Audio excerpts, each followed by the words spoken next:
All right. The odds were in my favor. All right, all right, all right. Let's go ahead and lower that a little bit. Bring it up just a touch. There we go. All right, all right, all right. Okay. So, yep, that is what it is. Okay. So, want to go through this Rolling Stones article here. Here, let me go ahead and just tone that down a little bit. There we go. All right. So, just wanted to go over this Rolling Stones article. Can the Dems save themselves by spending $20 million on speaking with American men? So I can give you the fast answer to that. No.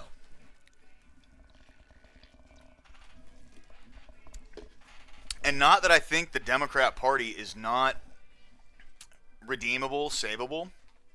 I think there's a couple avenues they could go down to redeem their party and start, potentially winning back hearts and minds of the American people. But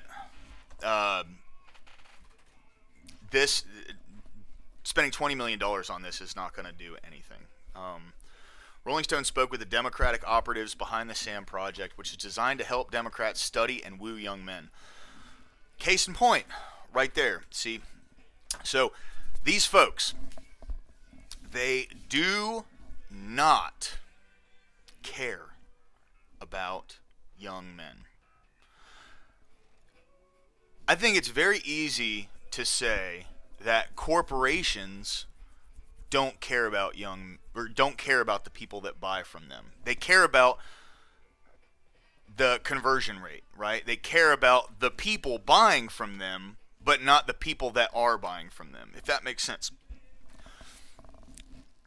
They want their products sold. They don't give a shit. See, Democrats, you caused this, right? This right here, the two middle fingers, a lot of people feel this way. You caused this. And that's the thing, right? It's like they're approaching this from the idea that they lost the messaging war. They lost the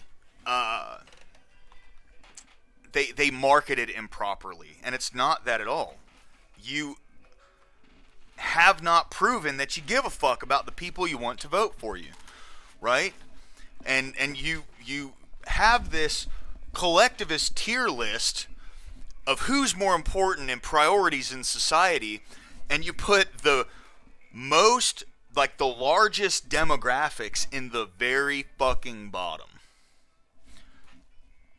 That's brilliant. I don't know who did that, but that's why we have Trump as president right now. Just to let you know. Because see right here, it doesn't say right here, it doesn't say which is designed to help Democrats help and support young men. It says designed to help Democrats study and woo them. This is $20 million we're talking about, okay? So, just to be very clear, I am broke as fuck. I don't have a lot of money. $10,000 would change my fucking life. It would alter everything for me right now. Put me in a really good position. Because I don't spend money frivolously, I dry my clothes on the rack that my fucking blinds hang from. That's the kind of life I live, okay? You ever seen Shameless? It's about where I'm at. So, $20 million. You could split $20 million into 2,000 payments of 10 grand. And I'm doing fine. I've been living poor my whole fucking life. Okay? I've never been rich. I've never been wealthy. None of that. I've never been given access to like a large pit of money or anything. I know there's people who 10 grand would completely alter their lives in the same way that it would alter mine. You could take that $20 million that you're lighting on fire with this, completely fucking wasting, and you could give that to 2,000 young men. And then run on that. That would go light years farther than whatever the fuck you're doing here. And see, let's just continue with this. So, in the aftermath of Donald Trump's morbidly authoritarian return to the White House, buzzwords. It's fucking buzzwords, dude. He got elected, okay? He got elected. That's it. Several members of the Democratic Party elite have been pitching plans and multi-million-dollar ideas for how to win back young male voters, many of whom spurned Democrats last fall.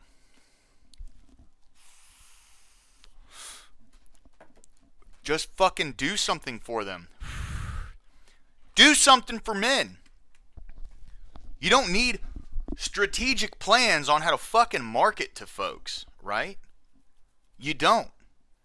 You're not going to win them with that.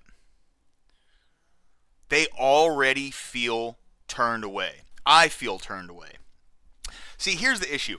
I used to be a Democrat. I used to love the Democrat Party, you know. When I was growing up, I grew up in the aftermath of 9/11. I was 8 years old when that happened. And becoming a teenager through the 20-teens,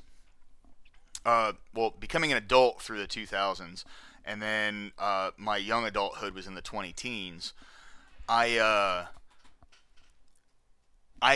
despised the Republican Party, could not stand it. And when Obama got elected, you know, I'm a very anti-war guy. I'm not anti-military. I believe that we should have a strong military that should defend us. But these outside wars that we get ourselves into, especially when it comes to like Afghanistan and Iraq, man, completely unnecessary. Lots of folks died so other folks could make a bunch of money. I mean, like, look at Dick Cheney. The guy was the fucking CEO at Halliburton when he was put into the vice presidency seat. The guy made who knows how much fucking money off of the wars that we fought overseas. Okay? And he was leading our country. Like in his own pocket. I'm not talking about taxpayers' dollars. I'm talking about like stock portfolio values and shit. Like, this man made a lot of money over our wars overseas. I'm not going to get into the fucking conspiracy. Just saying, like, it's pretty fucking funny how that works. So, the Democrats have become this party that they have, like, the Oppression Olympics tier list. And on the Oppression Olympics tier list, that's how they prioritize who gets the most of a say for the party. You know, I don't know who's at the top of, well, billionaires. The billionaire class is at the top of the priority list, but just below that, right? The one that they actually tell you about. So, I don't know who's at the top of that one. I don't follow the Democrat Party anymore. They're a fucking joke. But I know for a fact a white, straight male like myself is at the very bottom. And the only reason I know that is because white, straight men have no fucking say in the party. They don't care about what we want. They don't care about our goals. They literally run on, I need to check my privilege. I need to step aside and listen to someone else. But I need to vote for them. It's pretty fucking bad messaging, considering white, straight men make up most of the country. If not a vast percentage. And white, straight women make up a vast percentage as well. Now, white, straight women didn't, turn away from the Democrat Party at the same rate that white straight men did, but I'll bet you anything that it was the white straight men turning away from the Democrat Party that lost them the election. I mean, like in droves, dude. And like, what kind of a strategy is that to get people to vote for you? It's not. You can't expect to win when you're telling large swaths of the voting bloc, sit down, shut your mouth, you don't have a voice, but vote for us or you're a bad person. Well, you already just called me a bad person. So, I'm a bad person if I vote for you, but I'm also a bad person if I don't. So fuck you guys. Right? Like, it doesn't matter at that point. You're just going to tack one more thing on top? Oh, I'm a fascist because I voted for Donald Trump. That's loser shit. It's fucking loser shit. It's crazy how they think this is going to work. And you got to think, like, from their perspective, they're coming at it from the angle of, we are so educated and we're the experts and we're all, we know this kind of stuff and yada, yada, yada, yada, yada. But when you get so far up in the ivory tower, you forget how the rest of us think and live, right? Like, we can't go to a restaurant and have a shrimp cocktail up alongside the beach. We got to go to work. We got to go to Sam's Club and feed our family. Some folks, some folks feed a family of 3 on a $5 fucking rotisserie chicken from Sam's Club. Now, they're big rotisserie chicken, right? But that's what you're going to use to feed your family. That, some bread, maybe some butter, and a can of vegetables. That's what you got. They don't understand how we live. They've been overrun by this corporatocracy, and that's why they have to try and market to us instead of just fucking doing something for us. That's why you lost us. And until you take accountability of that, and you start actually doing something, you're going to keep losing. Just so you know. Anyway.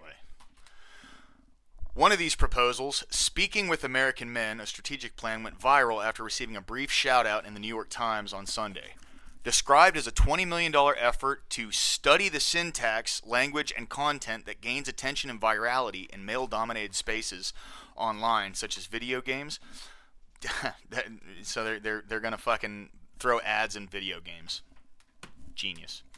The Sam fundraising pitch was roasted by everyone from left-wing podcasters to Kamala Harris 2024 operatives to Joe Biden's former transportation secretary Pete Buttigieg, who discussed the proposal with the Bulwark. After days of watching derisive comments pile up online and on TV, including on Fox News, and joking among ourselves about starting a competing Speaking to Dudes plan for only $19 million. Codename STD. That's fucking good. Yeah, Rolling Stone. That's funny, dude. That's good shit. It's like the left needs people to actually be fucking funny, okay? Rolling Stone decided to get to the bottom of questions that until now remain publicly unanswered, including who or what is Sam and who is actually running this thing. Alright, that's what I'm interested in seeing. Our reporting soon led us to the names of 2 Democratic Party heavy hitters running the SAM project, as well as some of the National Party stalwarts who offered preemptive heavy derision toward the new effort. Certain details of this project had been circulating in Democratic circles for weeks. One Democrat who received the fundraising prospectus says that they saw it, skimmed it, and closed it immediately because what they had seen seemed so fucking stupid. Lighting it on fire. Still, we wanted to see for ourselves, so we reached out to the 2 key figures behind the SAM project to learn about it and review its much-discussed fundraising prospectus embedded below. So we're going to look through this thing later. But the group also shared with us its 31-page presentation titled How to Stop Losing the Culture Wars and Win Back Men.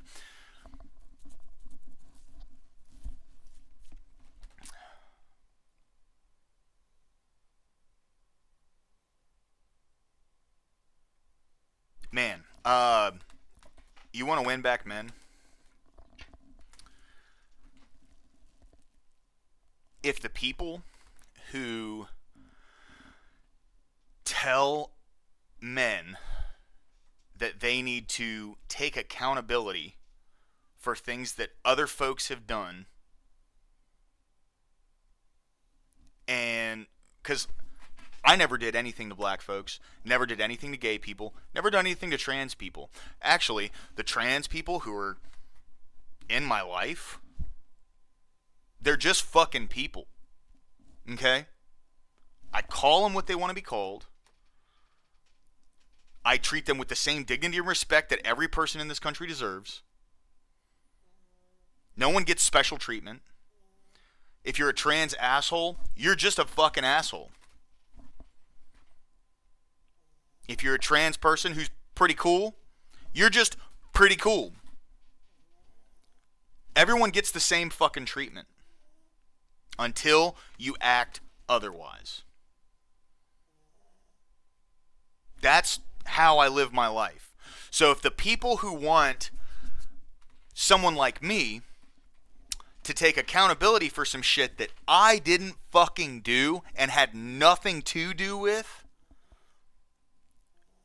if they want to win me back, they need to drop that. But the most important thing would be to take accountability for the fact that you suck. You fucking suck. It sucks to suck. And then start doing shit for someone like me. I vote for my own self-interest and the interest of others. It has to be one of the two, or it has to be both. It cannot be one of the two. That's just how I operate. I'm not going to vote for somebody that is going to hurt a large swaths of people that aren't. If there was someone who was running who was saying, it's only white, straight men, they're going to be the people who run everything, and everyone else is going to suffer, I'm not going to vote for that person. Because, first off, it's collectivist bullshit. That's the thing, right? Like, the racists are just as much collectivists as the Democrats, the people who, like, spurn racism and all that shit. I'm an individualist, right?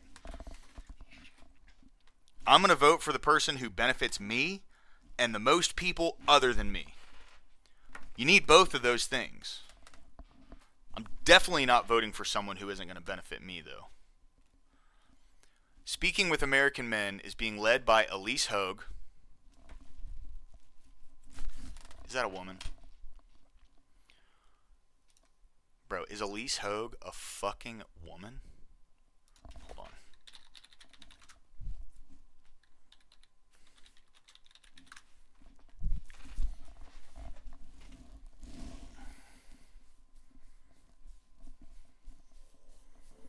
Look, I don't have anything against women. I don't. Love women. Love them. I enjoy being around women more than I enjoy being around most guys. I really do. But you can't have a woman in charge, leading the effort on how to speak to men. You can't do it. We don't think the same, man. Men and women don't think the same. You can call me a sexist, whatever. This is just fact. We don't think the same.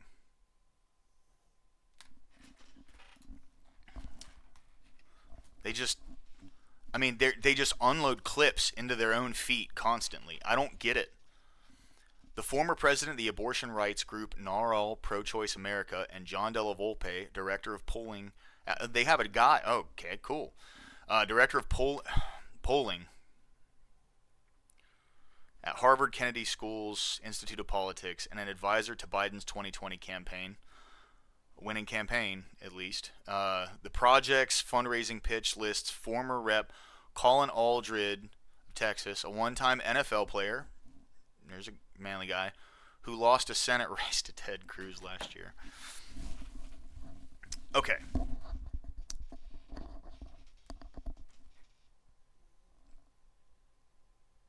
Ted Cruz.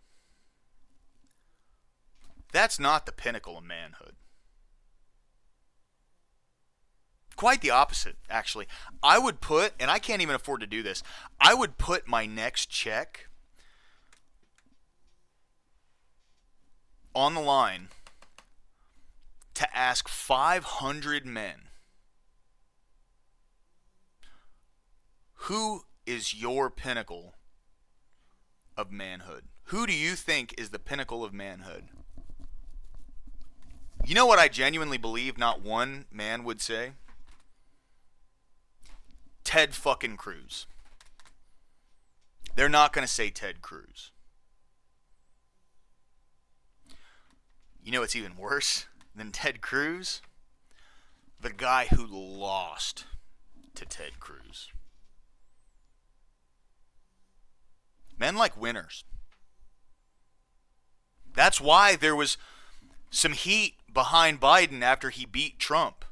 That's why, like, some guys actually were able to back him because he was a winner. Because he beat Trump.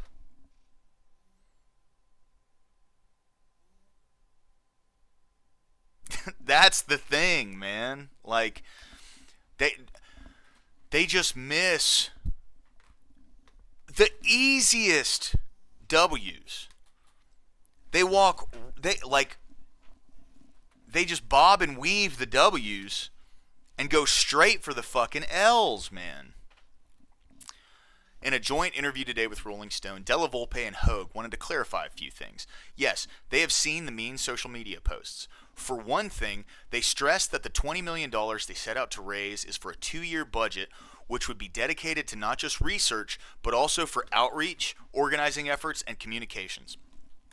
The group intends to study and engage niche communities popular with young men of different races and backgrounds, including in forums and spaces focused on video games, cryptocurrencies, fitness, and DIY videos. Holy shit. Oh. So, like, if a guy wants to learn how to replace his alternator, he's going to get pitched to by some Democrat. That's not going to fucking win, bro. That's not going to win. Crypto, not going to win. Fitness, not going to win. Like, that's the thing. People who are involved in cryptocurrency care about money and money alone. Okay? Like, unless they're going to invest money into crypto, and they start investing money into crypto and showing how their investments have increased the value, you're not going to get any of the people in crypto. In fitness, if people are watching fitness videos, anybody who is like a Democrat already is not going to mind that. But you're not going to get the hearts and minds of people who aren't already dead set on voting for you. If I'm watching a fitness video, I want to learn how to do an exercise properly so I can A, lose weight, or B, gain muscle in some form or fashion. And I do not want to be fucking pitched by a political party when I'm looking at that. Like, it makes no sense, dude. It makes no sense. They don't get it. Like, they see the American people as potential consumers. That's it. That's all. Like, how do we increase our conversion rate? That's how they're looking at this. They're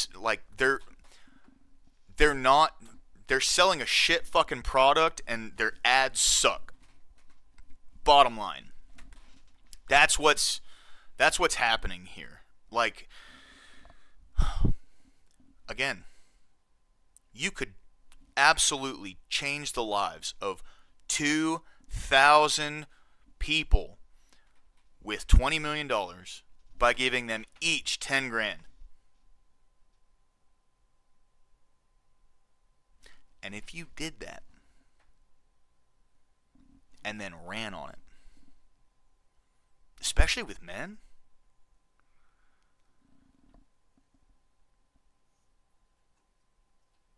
I mean, it just, you don't even have to, like, give the money straight to them. Like, invest in a career for them or something, right? Like, give people some kind of direction with the money. You know, hey, you like cars? Okay, here, we bought you a toolbox. We bought you fucking trade school to go learn how to work on cars. Boom, there you go. I mean, it's not fucking rocket science. I don't understand. And then you run on that, and you run on the testimonies of all of the men that you have helped with this money. I mean, instead, no, they fucking burn it. They throw it in a big pile, and they light it on fire, and they go, well, we learned something. Like, it's crazy to me, bro. Like, these people are so fucking out of touch. They don't understand. That's why people like me who are in the lower class don't trust the Democrat Party. There are people in the lower class that trust the Democrat Party. There are. I'm not saying there aren't. But obviously it's not enough to win a popular vote. Like, that's just the bottom line. If people trusted the Democrats, they would have won the election. That's it. Most people don't trust Trump. But Trump's just Trump. He's not trying to be anything that he's not. That's the issue. The Democrats are not the thing that they portray themselves to be. And no one trusts them because of that. The point of the project, they explain, is to listen to a cohort of young people who don't feel like the Democrat Party hears them or cares about them. Perfect. As Della Volpe puts it, he says Democrats' failure in 2020 was about over-relying on analytics and not listening to people and not doing anything for anybody. And that the Harris campaign did something that no other Democrat campaign this century has done, which is to not optimize young people. It's not doing anything for anybody. Like, fucking, dude, you're missing the point. They need the accountability. If they don't get the accountability and say, we haven't done shit that we run on and like do it and then talk about it, that's like,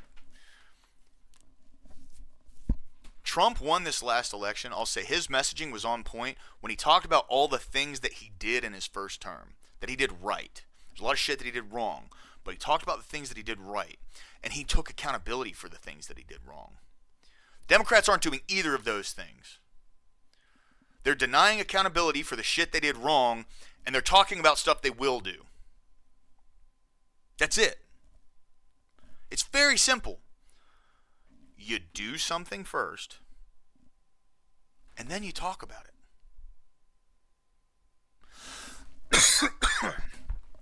Hogue and Della Volpe both sought to warn Democrats last year about their growing problems with men, particularly younger men. Hogue wrote several pieces for the Bulwark last year about Trump's appeals to young men and Democrats' male voter problem. Della Volpe wrote an op-ed in the Times about how Trump was successfully exploiting the fears and insecurities of young men. Sorry.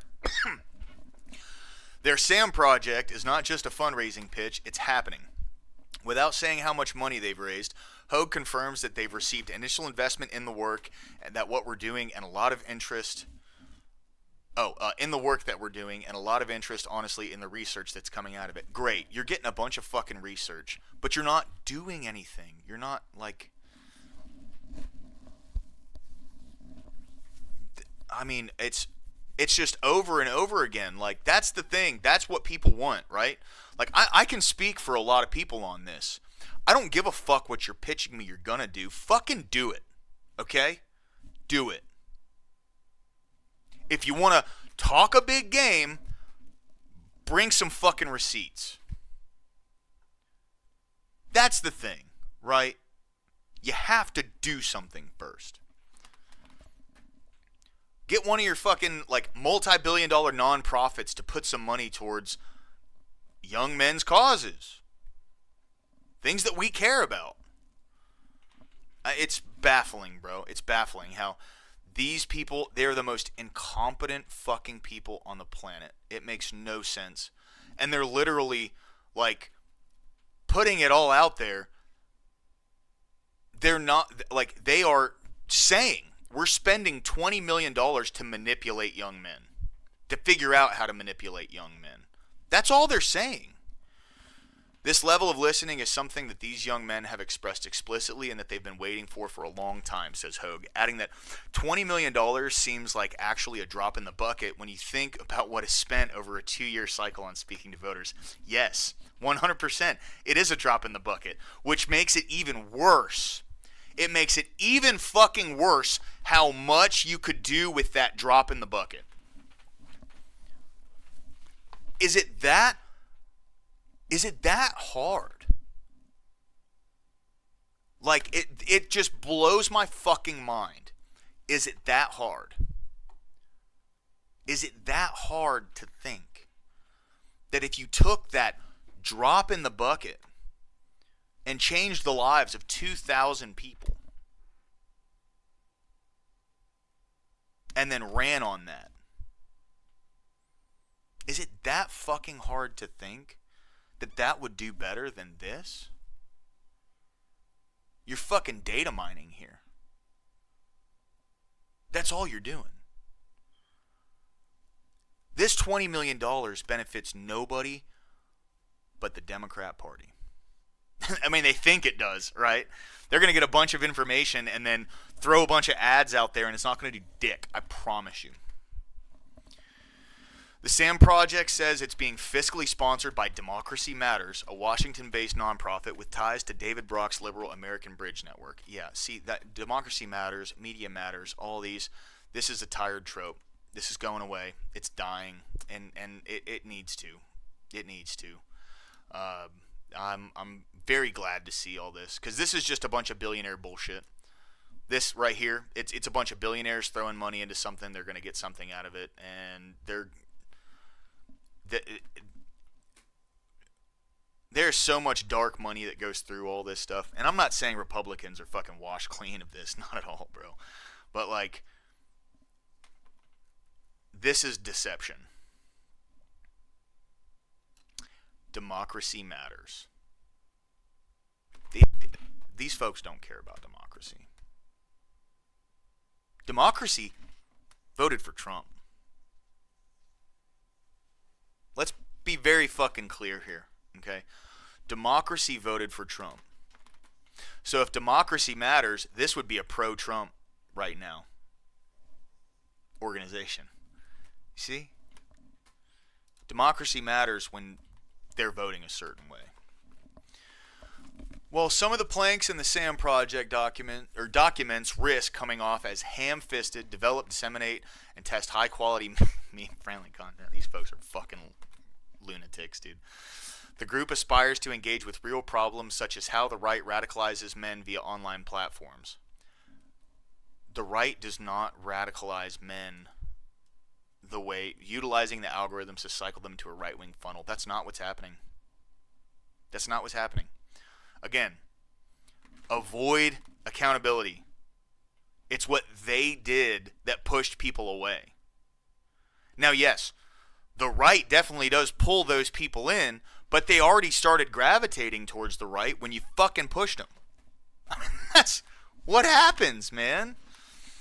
It also highlights key financial concerns that young men face in today's society: job security, home ownership, wage growth, and affordable education, trade programs. The prospectus seeks to highlight the ways in which billionaire-backed culture war distractions serve as a smokescreen to divert attention from economic inequality, stagnating wages, and corporate exploitation.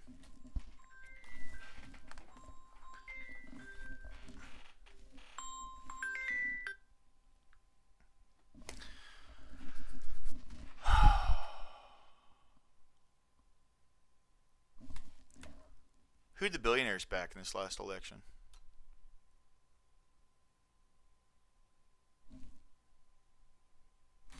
All right.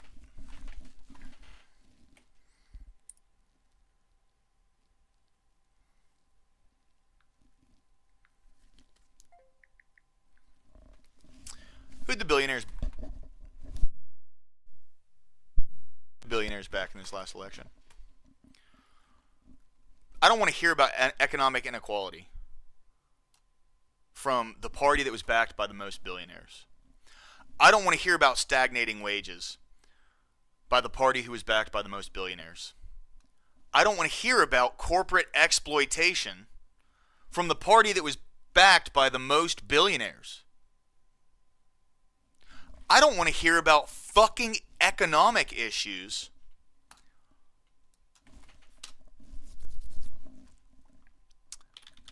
Oh, nope, wrong thing. Dow Jones. Okay. Let's take a look-see.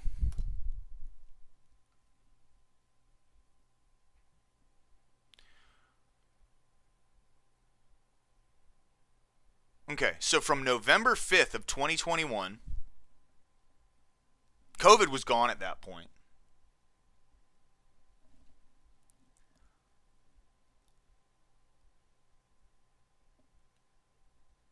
Until halfway through December of 2023, going into 2024, there was no gains in the Dow Jones. None.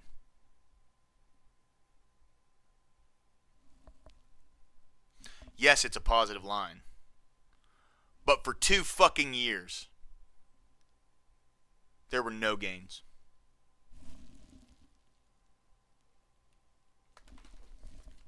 Work, hold on.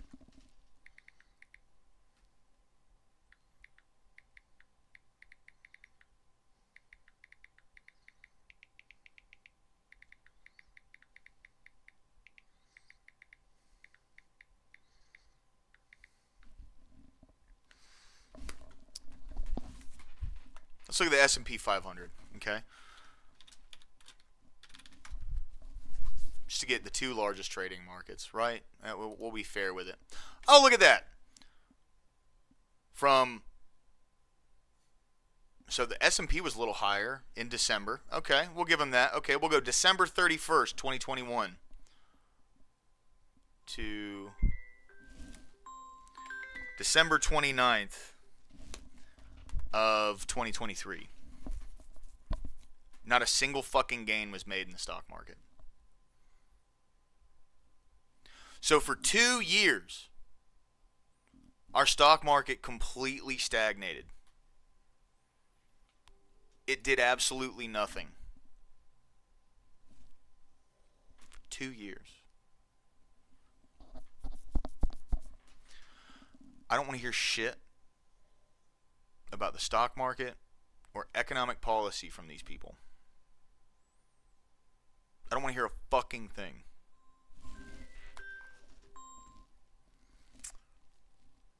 Alright, I'm gonna... 1 second.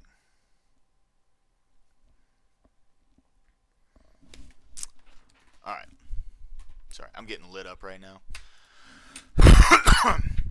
Okay.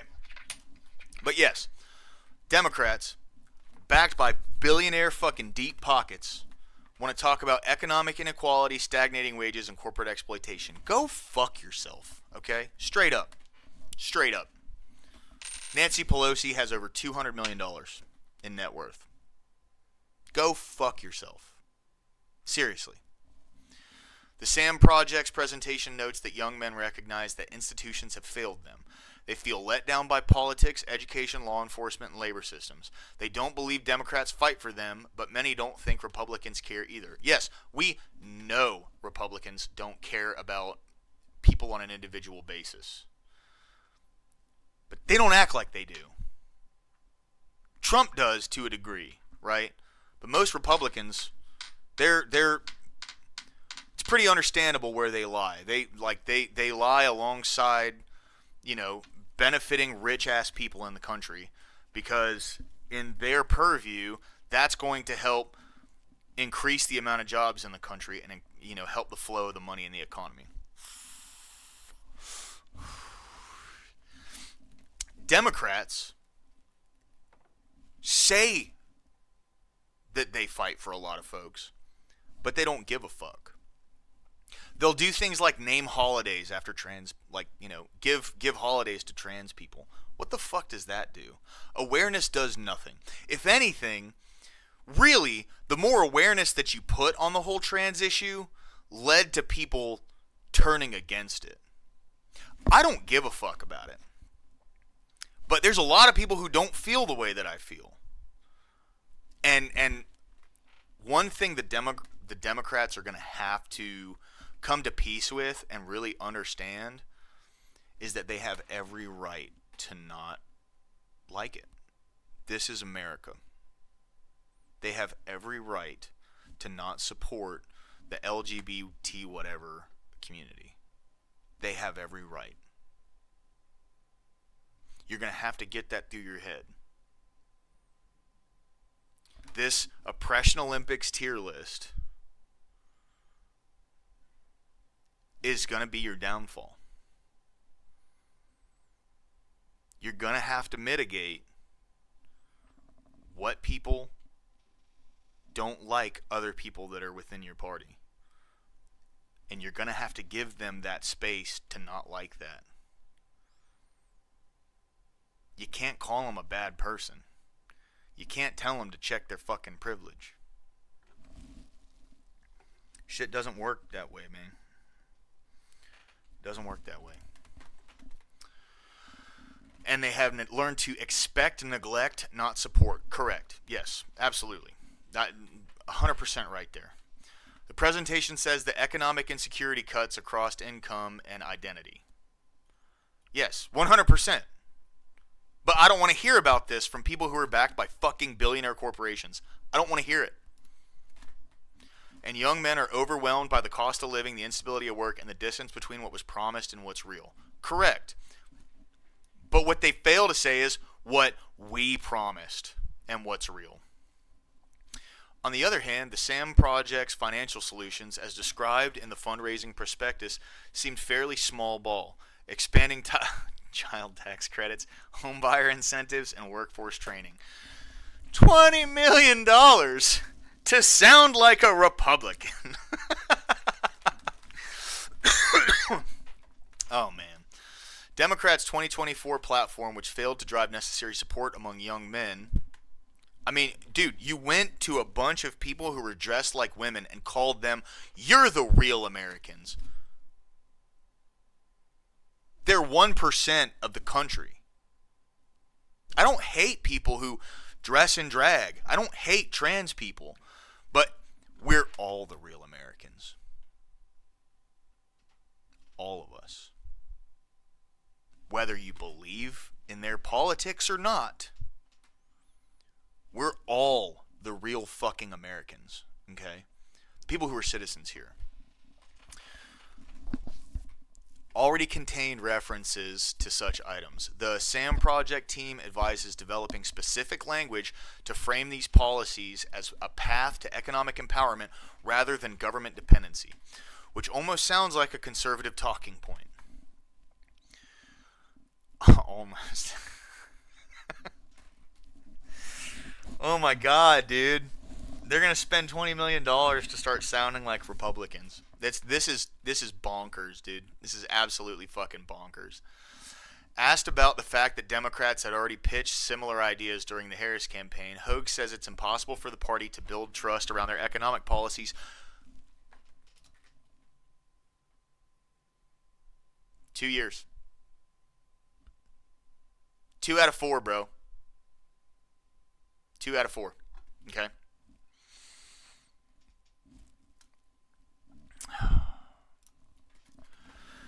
If you're not in the spaces where people are debating them far in advance of the election, and the Democrats were completely absent from those spaces. No, you have shit fucking economic policies. They were terrible. They did nothing but decrease. And I'm not saying they're the ones that caused this, right? This shit's been going on for decades now, but they did nothing to hinder the devaluing of our currency. And if anything, sped it up a little. I mean, and it did nothing for the everyday person. Again, what was one of Donald Trump's things that he ran on? Do you feel better now than you did 4 years ago? And everyone can say no. The people who are fucking ideologically captured are definitely going to say, yeah, oh no, I'm definitely in a better position. But when it comes to the lower class, people who honestly can look at themselves in the situation, no, nobody's better off than they were 4 years ago. Honestly, most people were in a fucking shit position 4 years ago. When COVID was real hot, dude, I mean, I I had personal things that I was honestly incredibly lucky during COVID. I made a lot of money during COVID. But that was luck and I a lot of things worked in my favor back then. Things worked against my favor, but a lot of things worked in my favor during COVID. I gotta say, so but most people were in a really shitty position. They were in an even worse position last year. And when you ask people, were you in a better position 4 years ago or now? Most people are going to say 4 years ago. I mean, that's just the fact of the matter, right? Like, we have to look at this honestly here. Hogue says there are areas where many young men agree with Democrats, such as on social issues, as well as on economic policies, but the latter are not being emphasized. She explains that unless the Democrats are saying these are top priorities because they affect young men, which they really were not, that's not going to resonate as much as it could. See, that's the thing, right? Like, if you don't understand the things that affect young men, start affecting young men. Again, I'm going to reiterate this. $20 million. You could give 2,000 people $10,000. That's a small town, bro. That's a small town. If you did that, instead of lighting it on fire like you are here, and you ran on that,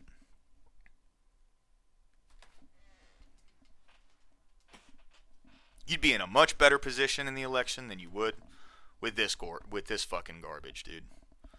The SAM Project presentation indicates that young men view Democrats as weak, fair, and want leadership that signals strength, clarity, and follow-through, fair, especially in a world that feels unstable and demanding. Fair. Oh, wow. Obvious. I mean, this is fucking like common sense shit. You needed $20 million to do this? The document says there appears to be some level of generational tolerance for authoritarian tendencies. Suck my fucking dick, dude. This is... So like the way that they word this, right? Authoritarian. They just want someone who's going to do something. Authoritarian tendencies means the tendency to make something happen. That's what people want in a general sense. We want somebody who's going to make something happen because we're tired of voting people in who do fucking nothing. Hogue says that in their research so far, what they've been hearing from people is that Democrats don't care about us, and even if they did care about us, they're weak. Yeah. They can't get anything done. Boom. And that's an issue. That's a gap, a chasm that needs to be addressed. Correct. That's, like, surprised they didn't lead with that one. The presentation quotes a Hispanic man from a rural background saying of Trump, "I think that he's a strong man," vibe that definitely a lot of guys, like or relate to. I think people view him as kind of tearing down the structures that maybe they feel haven't helped them. Correct. Yes, that's exactly what it is. The duo fronting Sam are acutely aware that they have, even at this early stage, their fair share of intra-party critics who appear far from being won over. Yeah, duh. Several of these Sam Project skeptics are not mincing words either. I think both Elise and John are smart, talented operatives who have very good intentions. I think broadly, right large, this is hardly unique to Elise and John. It's beyond embarrassing that in the year 2025, the Democrat Party wants to spend tens of millions of dollars to figure out how to talk to half the population. It really isn't that hard. Yes, Amar Musa fucking nailed it. I mean, it's so easy. You don't even need to fucking talk to half the population. You need to do something for half the population. You're missing the fucking point.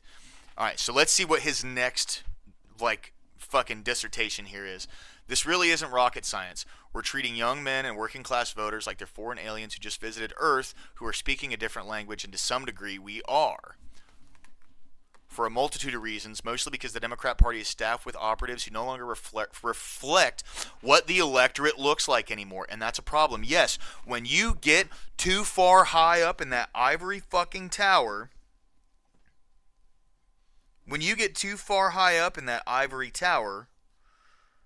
you forget how the rest of us live, man. You forget. They're so far separated from this. That's why they think it's a good idea to spend $20 million on trying to learn how to speak to American men. If that doesn't point out how fucking separated they are from the everyday population, I don't know what does. When people vote for someone, they want to vote for someone that they can be guaranteed is going to do something for them. And the only way to guarantee something in today's society as a politician is to do something. That's why Donald Trump won. It's not because of fascism. It's not because of white supremacy. It's not because of racism. It's not because of any of these tropes. It's very fucking simple. The guy does things. He gets shit done. Your party is notorious for being do-nothing hacks who talk. And you're spending $20 million on how to fucking talk. Keep losing. But Musa adds, this isn't a zoo. The Democrat who received the SAM Project's prospectus and who requested anonymity says, what pissed me off is that we're doing all this research trying to find the right combination of words to try and get them to like us, rather than understanding what their struggles and dreams are, what they want out of life, and meeting them there. See, that's a good point.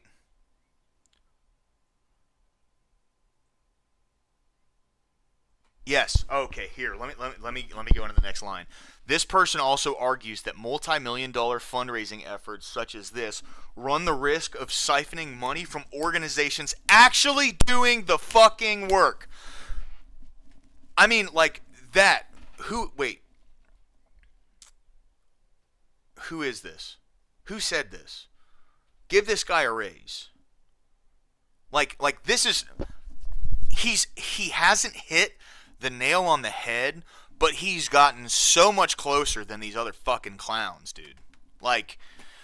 One other Democratic recipient of the fundraising document says the pitch, particularly things like the use of word syntax, made the project read as broadly condescending to young American men. Yes, because you're in an ivory tower and you think that that's the issue, right? Is people have this idea that the people who are online constantly are a representation of your everyday person, and that's not the case, dude. A lot of us just want to chill. A lot of us just want to fucking, meet a good woman and make some decent money and live in peace. That's what most of us want. A lot of us don't want to go to fucking college. Most people would be happier owning their own business because it's something that you can be proud of and build. Right? That's it. When you live in the ivory tower, because I'm better than you, because I'm educated, so I'm going to speak these words so you think I'm educated. That's the thing is the average American electorate are not a bunch of fucking Redditors, dude. Most people don't give a fuck about any of this shit. The price tag of $20 million also seemed way too expensive, this source says, referring to the idea of conducting a safari-type study of young male voters as if they are a different species, as insulting, why do this?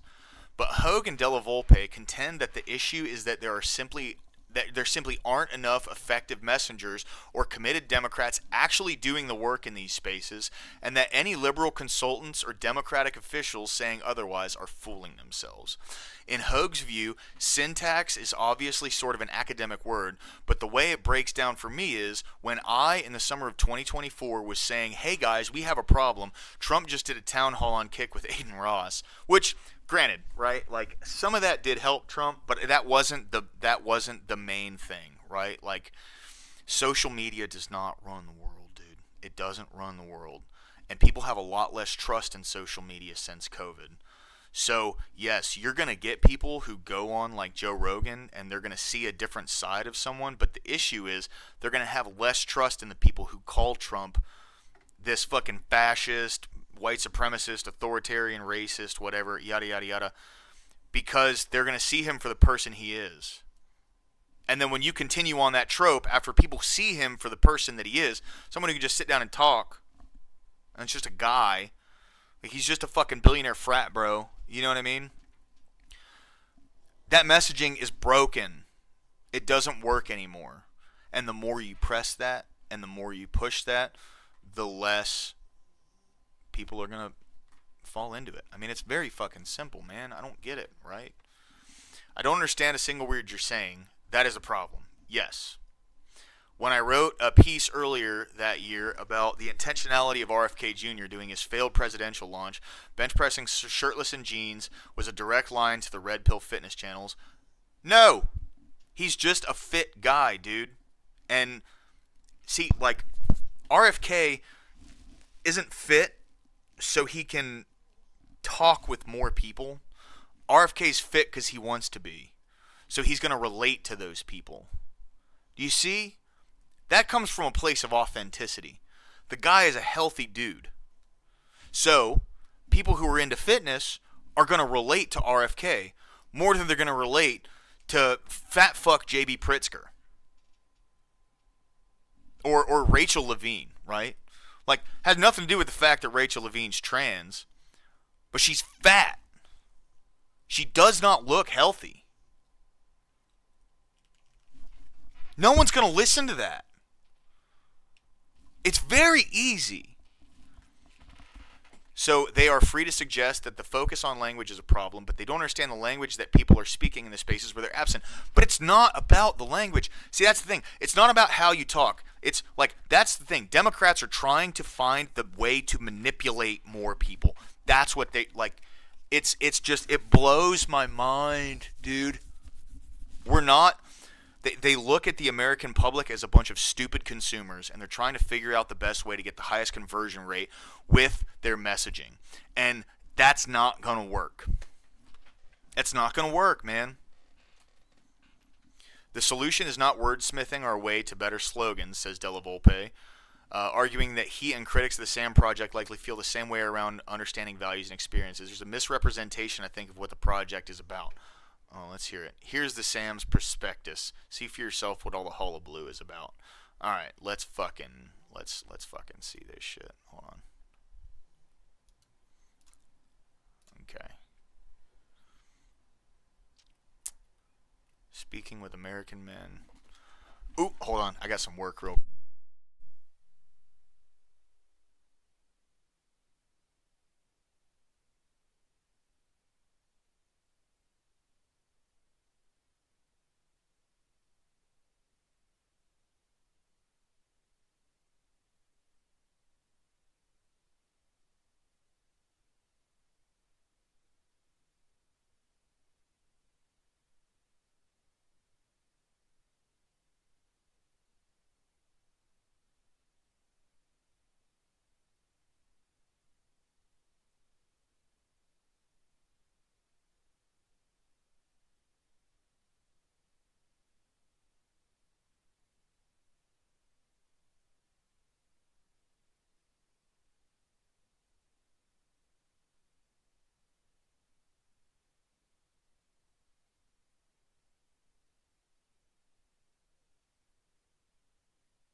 What I do for work. I'm a logistics guy.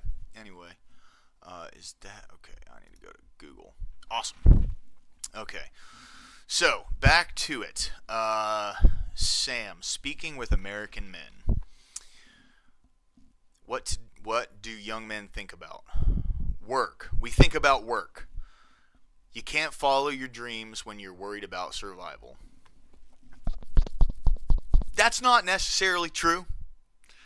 I mean, to some degree, yeah, but there's that's the thing is like there's a lot of avenues to making money that people don't take, and it's because of the way that we're raised, right? So to some degrees, yes, other degrees, no. Yeah. The Democratic Party, we don't think about the Democrats like that. Empty promise. Like, I hope I guess that, I mean, it's just me, though. I've been so disillusioned by the Democratic Party. There's an agenda on both sides, and it doesn't include you. I mean, that's fair. Yeah, Democrat Party, their agenda doesn't include everyday people. It doesn't even include trans people and all that, bro. Like, when it comes to this Oppression Olympics priority list, they're just sinking votes, like solidifying votes. That's it. They're just making sure they're getting the votes. That's it. I don't have any intentions of ever doing the old-fashioned American dream. Every month it's like, can I make rent? Will I need another roommate? Will they raise it again? Yep. When you ask the question, what do you cling to for hope? I couldn't think of anything. There's really no reason for someone to look forward to the future at this time. Not necessarily. That's kind of a victim mentality. I don't like that. Understanding the shift. Okay. I mean, it's very easy what happened here. You chastised men. We are bad. Men bad. That's why men left the party. It's very fucking simple. The 2024 election demonstrated a stark reality. Young men shifted towards Donald Trump by a striking 12-point margin. Correct. This was not just a failure of messaging, it was a failure to engage with and understand a demographic that increasingly feels disconnected from the Democratic Party. No! See? Wrong. Bad. Someone needs to get a fucking spray bottle and a rolled up newspaper for these retards. Dude, no. It was your messaging chastised them and told them none of their issues matter. That was your own fucking messaging, okay? If you can point to me in the last 8 years when Democrats at any point said, young men, your views matter, we need to hear what you feel. If you can find that for me, you might change my mind, but you won't. Younger men are facing challenges in education, employment, and social mobility, which while also navigating evolving societal expectations around masculinity. Many feel sidelined by progressive narratives that do not fully acknowledge their struggles or aspirations. They don't care. They say they don't. They said they don't fucking matter. That's deny accountability again. See, they're gonna have to come out en masse, all Democrats, and say we fucked up. We didn't give a fuck about how you feel or what's going on. None of that matters. It's just crazy to me, man. The Democratic Party's failure to engage them has allowed conservative influencers to dominate the conversation, offering them a sense of identity and purpose that Democrats have neglected. I mean, no. It's just Republicans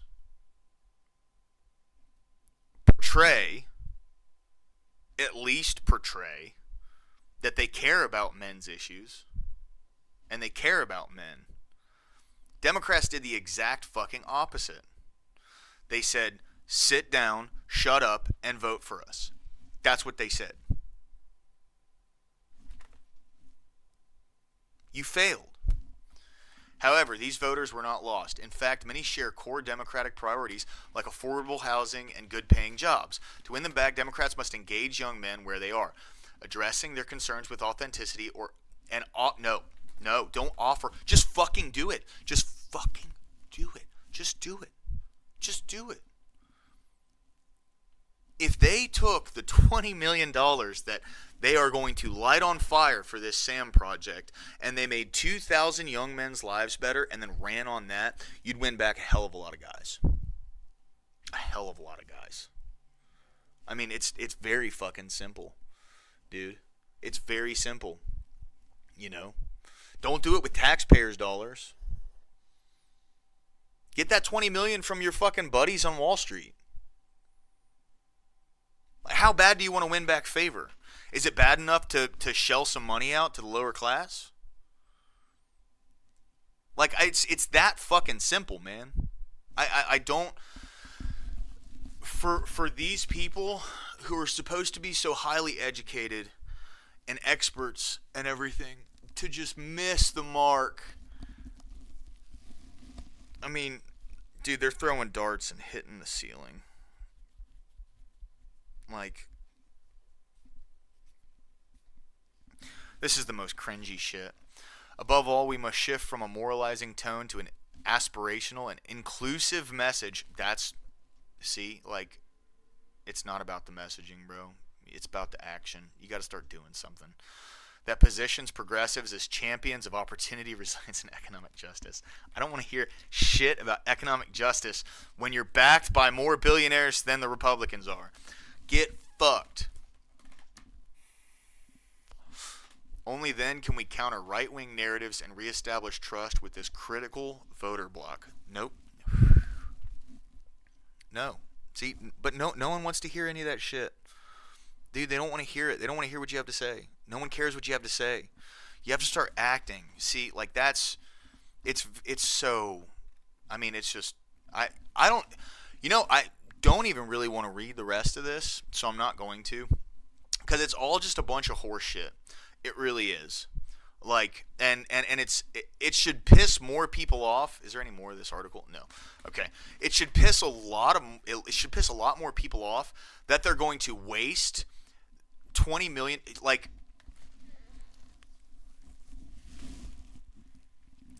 in America, when the people who live in these upper echelons, when they throw these figures around, 20 million, 20 billion, 2 billion, 3 billion, 400 million, they throw these numbers around so often that it gets minimalized how much you can do with that much money. I mean, $20 million, and this is not like a rich bad kind of thing. There's a lot of really good rich people, and I understand what the concept of I understand the concept of, like, capitalism and being rich and wanting to maintain your wealth and like gaining that, earning that, whatever, right? The issue is when you have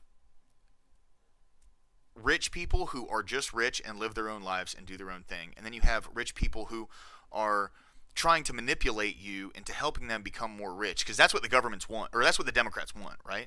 Like, the Democrats just want to get back in power so they can help enrich their fucking billionaire friends who are putting money behind them. Like, that's what campaign contributions are from these massive corporations. They're investments. That's what they are. Bottom line. Don't get it twisted, okay? The corporations that put money towards any political party has nothing to do with the American people and their view of the American people. Okay, these businesses have one goal and one goal only, the bottom fucking line. And the bottom line is money. That's it, right? It's nothing else. They don't give a fuck about our well-being. They don't care. So when the highest contributors to a political party are these massive corpos and billionaires, this is not them putting money towards social issues. The social issue is just a way for them to secure votes. The money that's being put towards these parties is specifically to help them get into power as an investment so they can help enrich them, whether it's to reduce regulation, increase regulation on other things, whatever it may be. That's what this is, okay? Money talks, right? It doesn't always work, though, obviously. It's really fucking baffling to me how they can just lose so miserably. It's really fucking, hey, I'm on the front page. Nice. All right.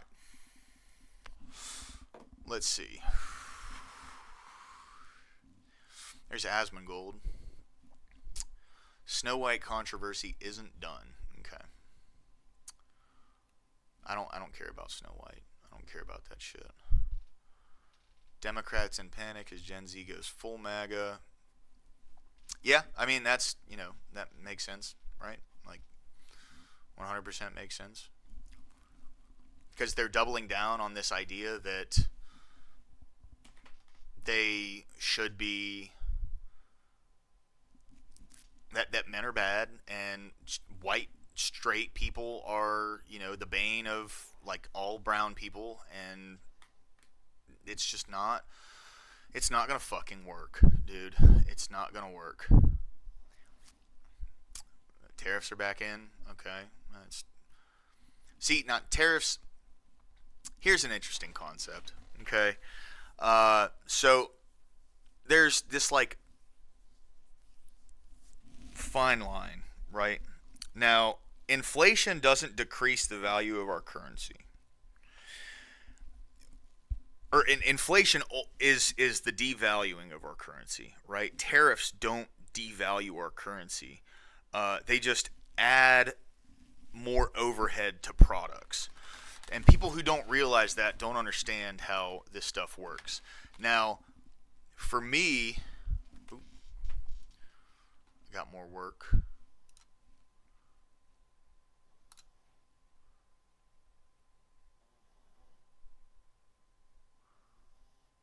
Poor Everglades.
What was I talking about?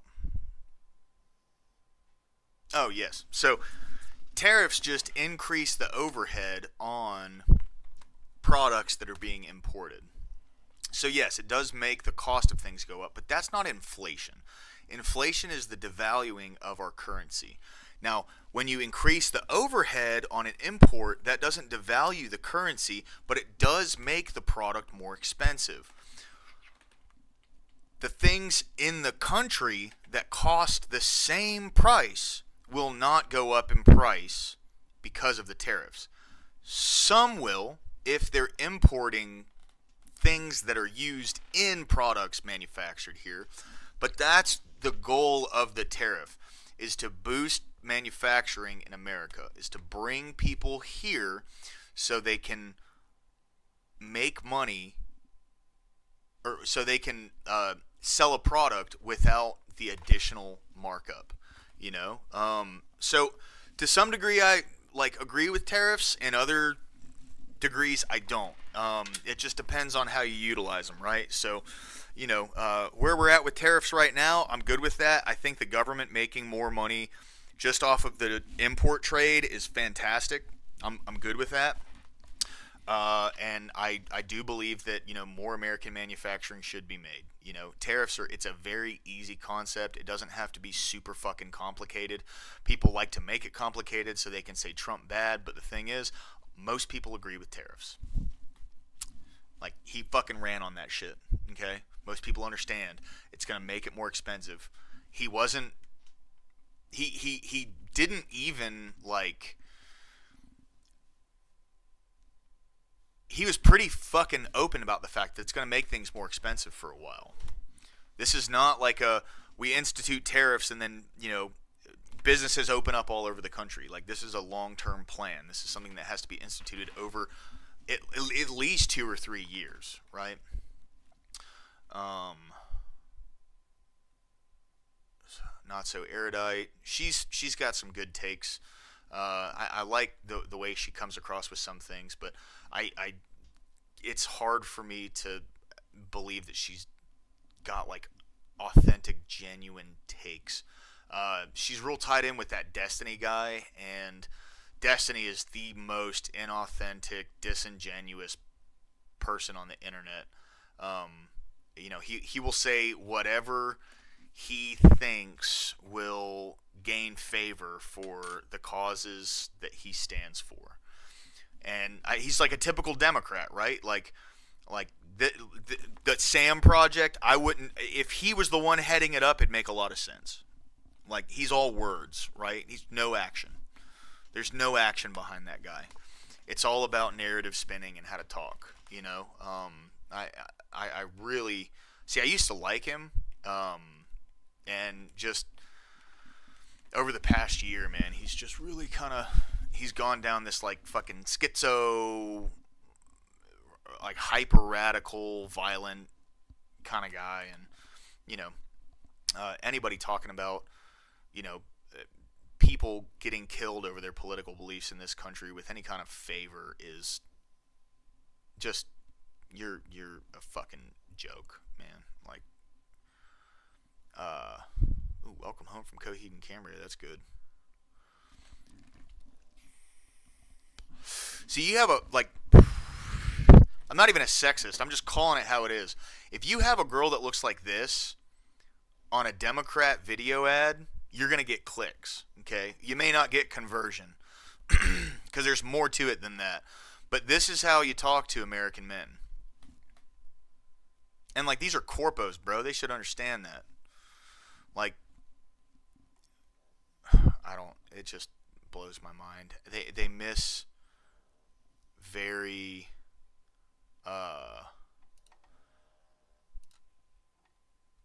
very easy, points. Like, it blows my mind, man. It's crazy. All right, hold on. I got some work to do.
me make a call.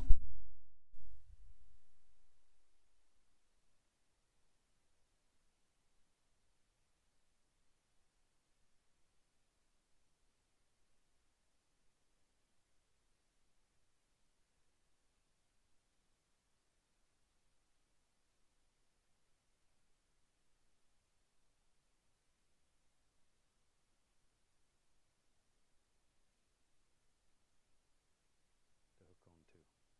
Now then, go back here, and we'll just scrub in a happy little bush. It lives right up here beside it, and push that rock right back into the distance. That's all there is to it. All there is to it. You can make just as many of these or as few as you want. There we go. Now then, tell you what, we'll just take that same old color. This is where you have fun. Here we just fill this in. There we are. Just really throw it in there. We don't care. You could do this with a paint roller. Doesn't matter. Doesn't matter. While we have that going, maybe over here on the other side, here's a nice little bush. And I'm still just using just the corner of the brush. That's all. Just the corner. That's all we need. And we'll go into a little bit of the browns. Just vary these colors back and forth, however you want them to be. There. Now then, let's we'll dip the fan brush into a little bit of liquid white, a little bit of titanium white, be right back, a little touch of the phthalo blue, not much.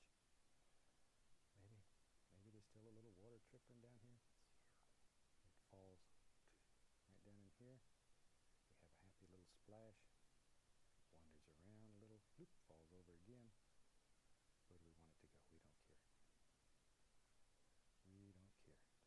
Just anytime you want to splash, give it a little upward push. Comes right on down. There we go. Now then, I go back to my filbert brush with some brown on it, a little bit of that thin paint, and let's begin dropping in just all kinds of happy little stones wherever you want them. Just maybe over here, there's some too. So, but you can do the highlight and the shadow all in one stroke. There, that's the easy way of putting all these little individual rocks and stones in. There they are, look at them, all down the bank of a stream. There's a big one there. There, see? There we go. Maybe wherever. You have to make these decisions in your will. And change the color. Shoot these all color stones and rocks. There's some more. Okay. That gives us something it sort of holds our stream together so it doesn't slip over the bank and make a big flood. There we go. Now we just come back with our thin paint. Maybe right here. Up to you, wherever you want it. One little waterfall, you can have it. You can have anything you want on this canvas. Anything that you want. There. We just let that wander right on off. We don't care where that goes. Wherever. Now then. Get a little sap green in there too. Shoot. Now then, let's just come in here. We just tapped in some nice little grassy areas. Comes right down to these stones. There they are. Wherever. Okay, there's one. Put a few on the other side. Bring that all together. A little bit of grass just hanging right over those rocks. Now then, tell you what. Let's get crazy here. Let's get crazy. We'll take the old big brush, go right into some black and all the browns and etc. Let's go right up here. Let's get maybe in our world there lives, or there does now. Just a great big old tree. Ooh, there go my little trees in the background, but you know how to do them now, so it doesn't matter. It doesn't matter, as long as you know how to do them.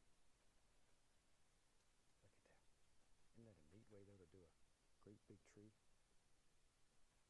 See there? Just drop them off. And you need a trunk. Gotta have a trunk. Take a fan brush. We'll go through a little bit of Van Dyke brown. A little Van Dyke brown. Then I'll take the other side. Where you at? There you are. I had to find you.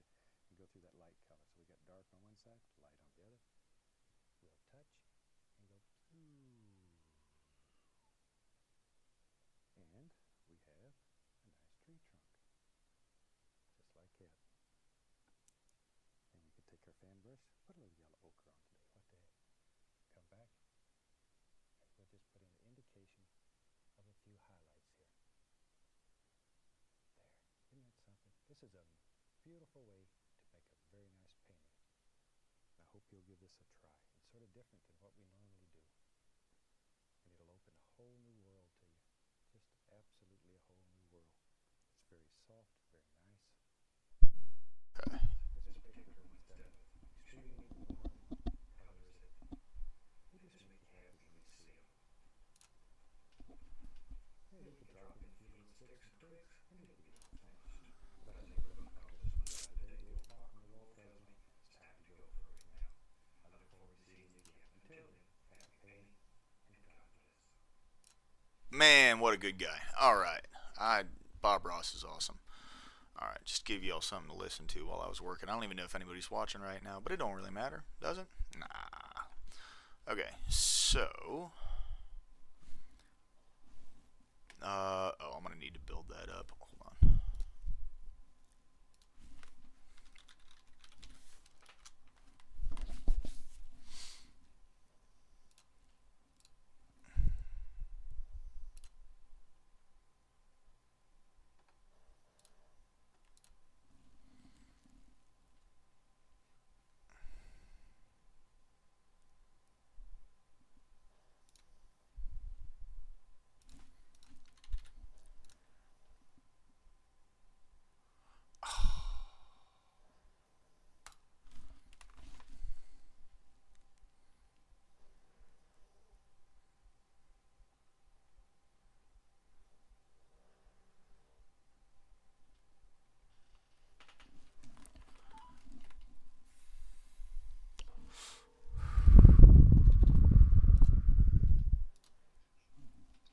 Hey, can you call Nationwide and get a extension on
So what else is there to talk about?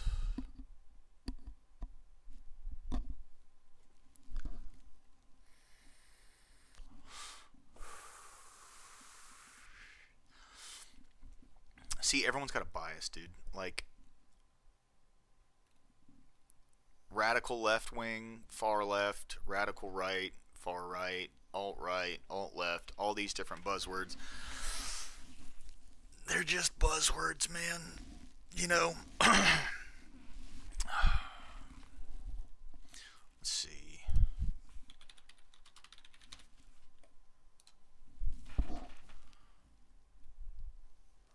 Oh, this was a good video. Okay. Let's watch this.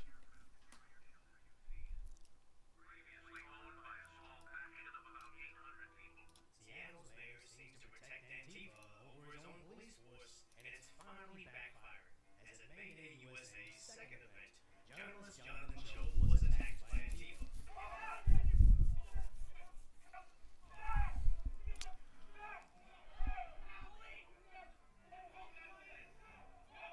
And it even granted Katie Davis Awards as well.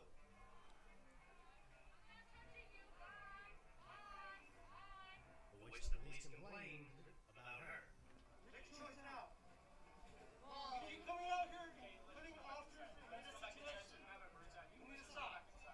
Although they eventually did make a few arrests, it really seems like the police were reluctant to actually arrest anybody, as being in a deep blue city like Seattle, I don't necessarily blame them, as the city's mayor made this much worse himself, because what was initially a Christian prayer rally got labeled as fascist family values, and now the feds actually got to step in, as on May 24th, May Day USA held a Christian concert for Hands Off Our Kids, until massive amounts of protesters lined up to protest against the Christians, even though likely not water.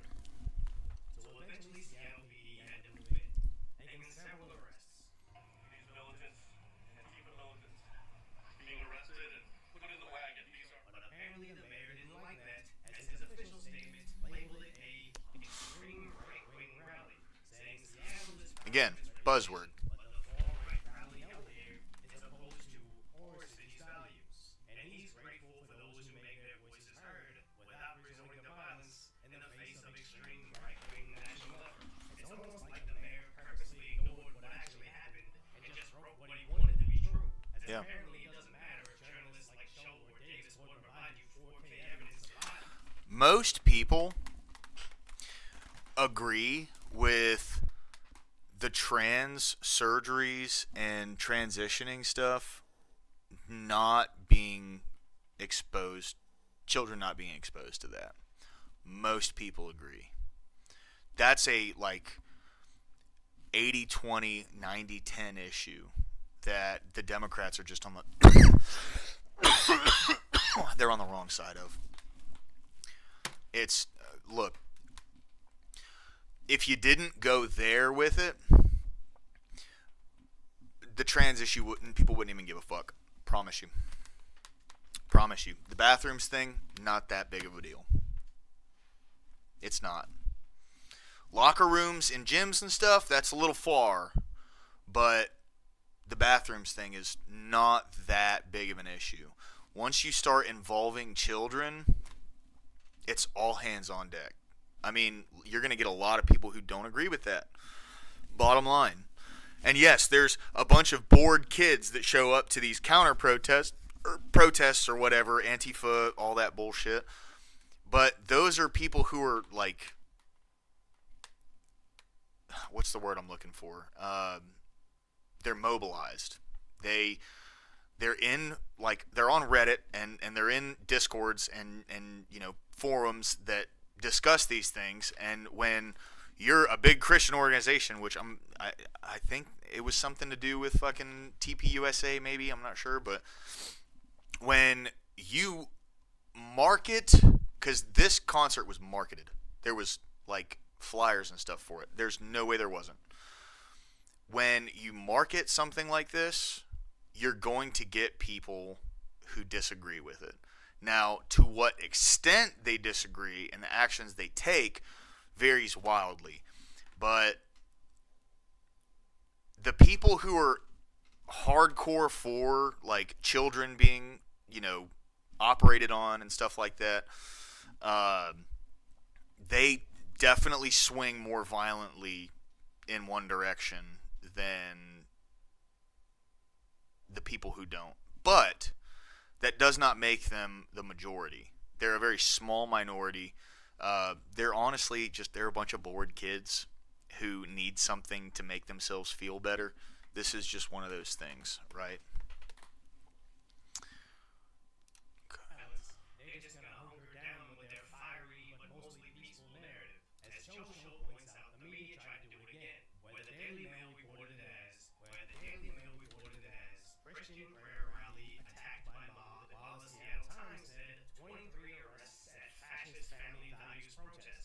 oddly omitting who was attacking who and the religious aspect of the story, as it was a Christian concert saying leave the kids alone, with plenty of kids in attendance, getting mobbed by a group ironically carrying signs saying no hate in our neighborhood, and choose love, stand with us, or love thy neighbor, and stop far-right violence. It's almost like they label anything they don't like as far-right or fascist, just so they can justify attacking it.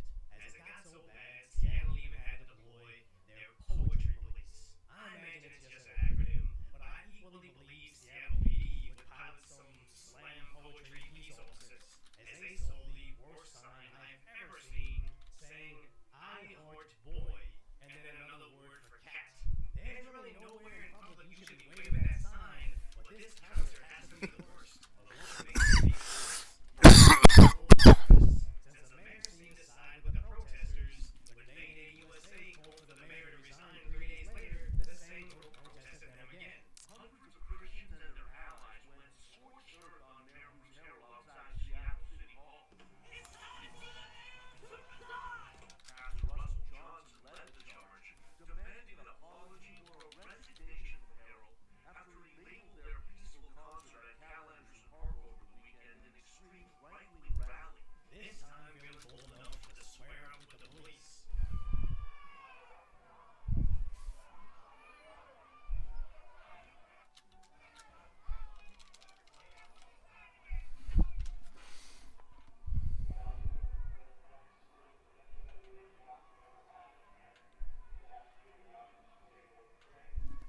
Now, I don't want to be mean to someone that may be terribly ill, but realistically, Lou Hatch should never feel emboldened to fight that much larger police officer, unless the police officer's boss both publicly endorsed and encouraged it.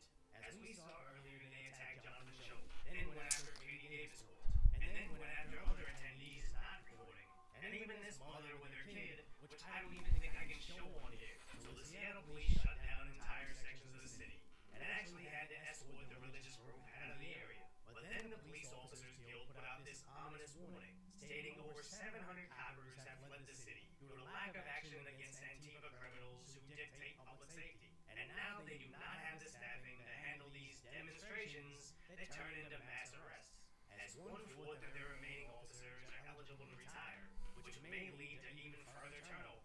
And again, it looks like this is all going as planned. The mayor publicly supports the protesters while ignoring the pleas of their police, which gives the activists exactly what they wanted by dismantling law enforcement from within. I just don't think the mayor expected the feds to step in, as Deputy Director Dan Bongino stated they will look into the attacks in Seattle, as freedom of religion isn't a suggestion, with the mayor responding, free speech protections are fundamental. We will not shy away from standing up for Seattle residents and values under pressure from the Trump administration. Why does it always seem like the mayor is just the PR department for Antifa? Because I imagine he thinks he's earning favor from these activists, completely oblivious to the fact that at some point he's going to disagree with the mob, and they'll quickly forget all the protection that he once gave them. But I don't feel sorry for Seattle. I'll just say sayonara. Yes, I know that's a Japanese word. Whatever, please. I don't mean your rules are illiterate, but if you were being concise. Today's reality, subscribe to Decoy Voice.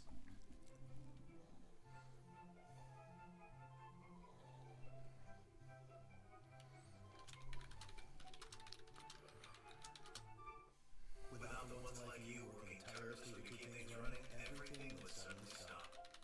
No matter your industry, Granger's here for you. The professionals just stop by. Granger, for the ones who get it done. Well, with that wind up, by the way, I understand you were an aspiring fiction writer. I see why. Oh, yeah. Well, I understand your view that you can cut half of the agency and it won't affect people's health or their water or their air. That to me is a big fiction, Mr. Zeldin. Maybe you would give it, instead of coming in here and suggesting that any grant that takes lead out of the water must be waste, fraud, or abuse because you need the money for a tax cut for rich people because you're totally beholden to the oil industry. You could give a rat's about how much Yeah, he's not gonna improve his image ever. He looks like such a fucking shitbag, dude. No one gives a fuck about this guy.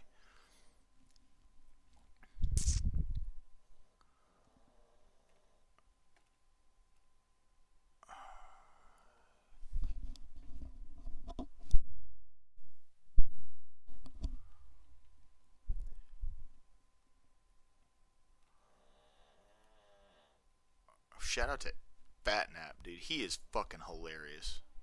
I can watch that. I can watch that guy all day long. All sorts of different content, all sorts of different stuff.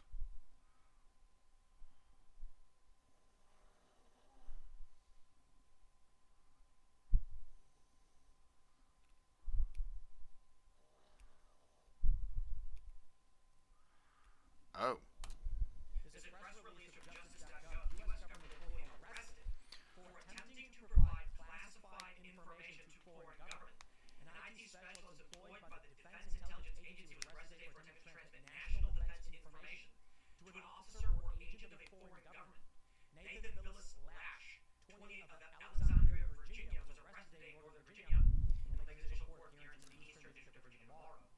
According to court documents, Lash became a civilian employee of the DIA in 2019, where he works with the Insider Threat Division with top security clearance. In March of 25, the FBI commenced an operation after receiving a tip that an individual now known to be Lash offered to provide classified information to a friendly foreign government. In that email, the sender wrote that he did not agree or align with the values of this administration, and was therefore willing to share classified information that he had access to, including completed intelligence products, some unprocessed intelligence, and other assorted classified documentation. They going to mention that they implemented an operation in the public park in Northern Virginia, where Lash believed he would deposit the classified information for the foreign government to retrieve. On or about May 1st, FBI surveillance observed Lash proceed to the specified location and deposit an item. Following his departure, the FBI retrieved the item, which was a thumb drive later found to contain messages from Lash and multiple typed documents, each containing information that was portion marked up to the secret or top secret list. And that's what Lash indicated. That he had chosen to sample size of classified information to decently demonstrate the range of types of products to which he had access. This is sedition, and this is where it's getting particularly worrisome. Now we have some information that's posted by Nick Sorter. This is the man. I don't know for sure if this is the image of the guy or not, but this is what Nick Sorter posted. He blatantly told these reporters he doesn't, quote, agree or align with the values of this administration. Okay. If you don't know where to start in Top Heroes World, the Springlands is a great place to start. There are low-level enemies and villages with free healing. Where are we nationally? What is this? When you have hyperpolarization to the degree where holdover intelligence employees are intentionally giving away American secrets to hurt the Trump administration. Is this just standard old sedition that happens? Is it something more? So I think there's, if I understand correctly, there are attempts to spy on friendly countries from friendly countries all the time. It's very normal. This kind of stuff, though, someone, actual asset leaking top secret information to a foreign government, even if it is a friendly government, that's exceedingly rare, if I understand correctly. Not like I'm some kind of insider that has, inside knowledge, but all the stuff I've heard. This is fairly unprecedented. It's not very often. You would see citizenship in this country, where certainly was friendly, and the FBI ran this sting operation for about a month. He was transcribing pages of classified information, transmitting it. Then they had a prearranged location to meet, and I guess they ended up arresting this guy. It's a criminal complaint is merely an evolution. What should the punishment be for somebody who does that? Like, just losing their job? Is that all that happens? No, it's sedition. No, that's treason. It's sedition. Well, no, I would say lose the punishment. I would So say, what should it be? I would say should. But that, I mean, honestly, we should not. This is real sedition. Remember J6? They were trying to try people for sedition. But actually doing something that undermines the United States would be a great precursor if we get tougher on this to maybe get accountability for COVID. Because we can make decisions to either withhold, give information, manipulate information that itself leads to the suffering or death of Americans, or violates our rights, or undermines the core tenets of our society. The the punishments need to be stricter. Because right now, Trump said he was going to come to the top. They were going to clean house, do the arrests. We were going to actually, dissolve entire departments in the FBI, in intelligence agencies. And as of now, we have what? A potential 480p video of Epstein coming out. We don't have what they promised. The issue is the lack of any kind of enforcement at all. You need arrests at least. Right. So the issue is treason. The penalty is like 10 years in prison or death is the range. Sedition, I think, is like up to 10 years in prison. I'm saying, would they even do the death penalty? That's my whole point. Like, it should be something, but would they even actually enforce someone? Let's clarify. Treason is adhering or providing aid to an active enemy in the time of war or conflict. Sedition is what this guy did in actively trying to subvert or damage the government internally. This is the difference. The issue I'm seeing with all of it is you have Democrats that have broken the law, and we don't even arrest them. Case in point, when Cash Patel, he releases these documents to the GOP, and then just the other day, Grassley released them declassified, and it turns out that Nellie Orr, wife of Bruce Orr, heavily involved in the Russiagate hoax, was found by the FBI to have lied to Congress and appears to have committed multiple felonies. They said she outright did it. No prosecution of criminal harm. They don't even give them a slap on the wrist. They don't even give them a $50 ticket. Come on. They've arrested. So I will say this. Cash Patel and Dan Bongino talked about how they found new documents. They've released these things. It appears like Comey's FBI was trying to hide this stuff. This guy was clearly anti-Trump and still is. This arrest is just the beginning. They're releasing these documents on Nellie Orr. Hopefully just the beginning, and we begin to see arrests and legitimate criminal indictments and prison time. But do you legitimately think that's going to happen? Well, I would say there's a decent probability right now, based on the fact that they literally announced they arrested an intelligence officer who was leaking information or trying to, and they published documents implicating Nellie Orr. So this is a great start a few months into Cash and Dan's tenure at the FBI. I'm not going to sit here and claim I feel with 100% confidence they're going to do it. I'm skeptical. But so far, indications are good. After what, 2.5 months or whatever, how long has Cash and Dan been in? We're seeing the release of documents. You see what Cash Patel said to, who was it, Brett Baer? Comey is responsible for the largest criminal conspiracy in this country. You can't just say that as the head of the FBI. That's a bold statement. Cash, I think he's out for some real retribution. How we get it? So this is technically espionage, and because by definition, and the punishment for espionage is death or imprisonment for any term of years or for life. Let's go. So and Donald Trump did reinstate the death penalty federally. The federal death penalty. I can't see the future, but it's possible. Like if he's found guilty and Yeah, our intelligence agencies need to be fucking gutted. I mean, that's just the bottom line. Like, my tax dollars go to this. Our tax dollars pay for these people, and they're turning on our country. Go fuck yourself. And he should be. He should be tried and punished to the full extent of the law. The worst they can possibly do to this guy, they need to do it. Right?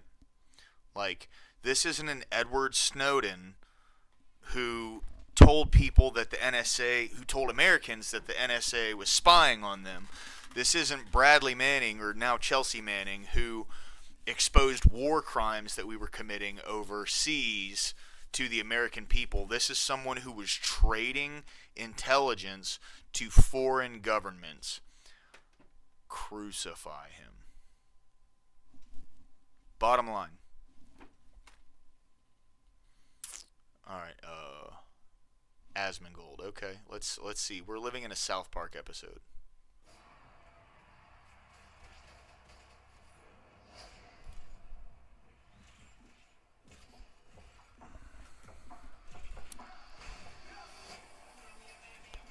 think what I'll do, you don't mind, numbers have just come out which are rather extraordinary, and I thought I'd play a tape of one of the people who I've respected over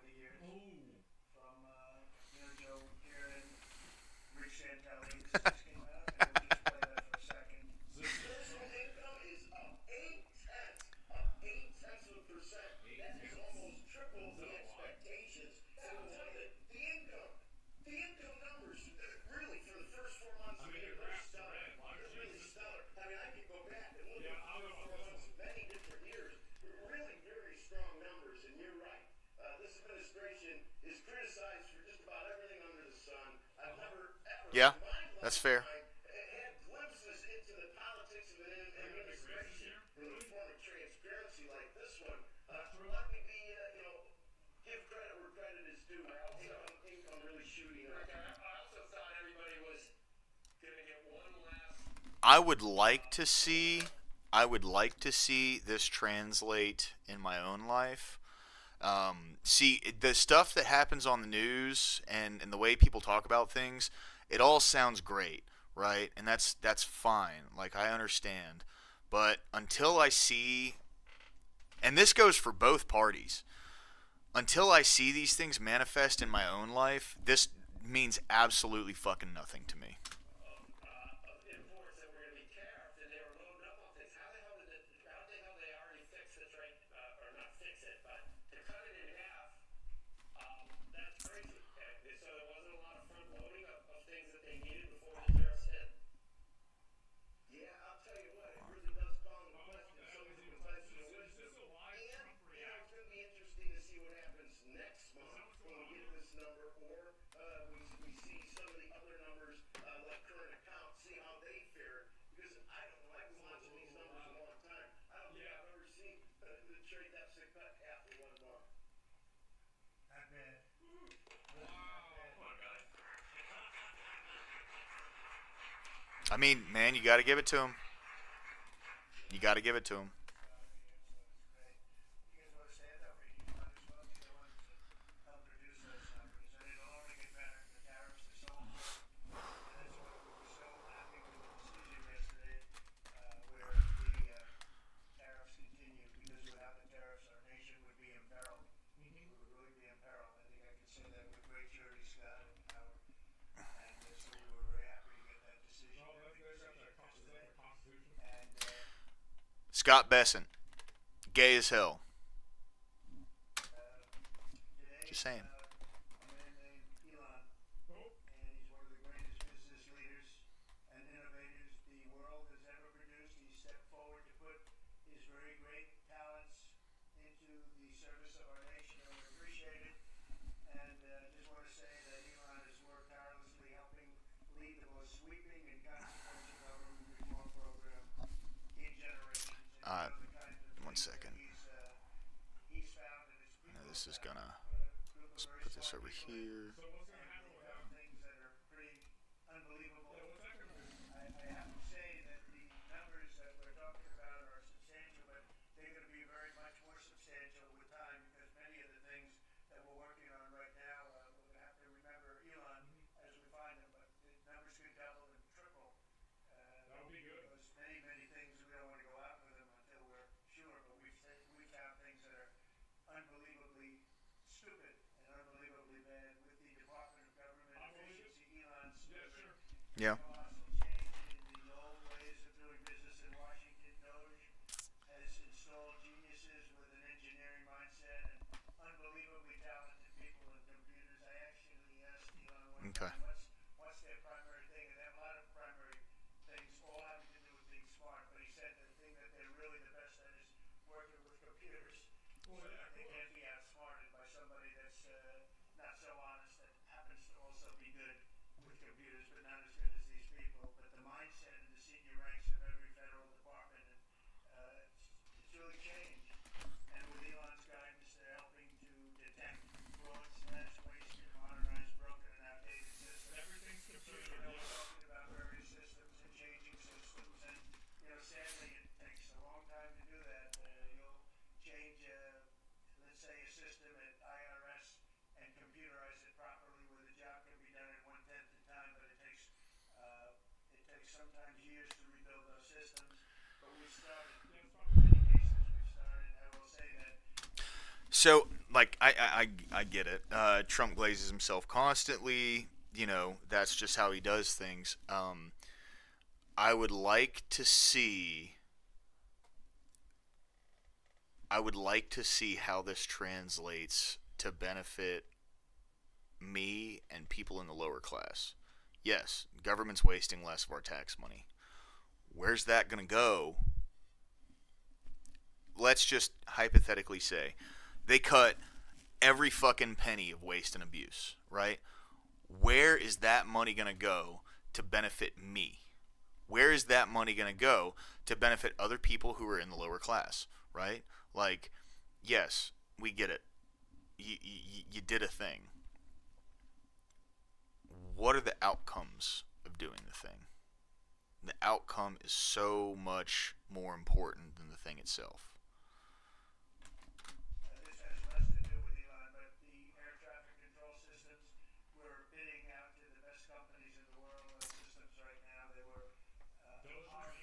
The previous administration was horrible what they did. They spent billions and billions of dollars, and they can't even come close to working. They tried to hook up wire to copper, and it can't be done. And they just spent billions of dollars and just wasted money. Actually made the system much worse. So we're going to get a brand new modern system. Congress is working with us on that, and we're going to get it done as quickly as we can. But it's in the works, and once it's done, it'll be good for 30 years. But we have a system that's 48 years old, and would have a modern computer hooked into a very outdated computer, and they don't hook up. Okay. So after spending billions of dollars, they turned on the system, and it never ended. Billions and billions and billion and quadrillion. Countrywide, they never worked.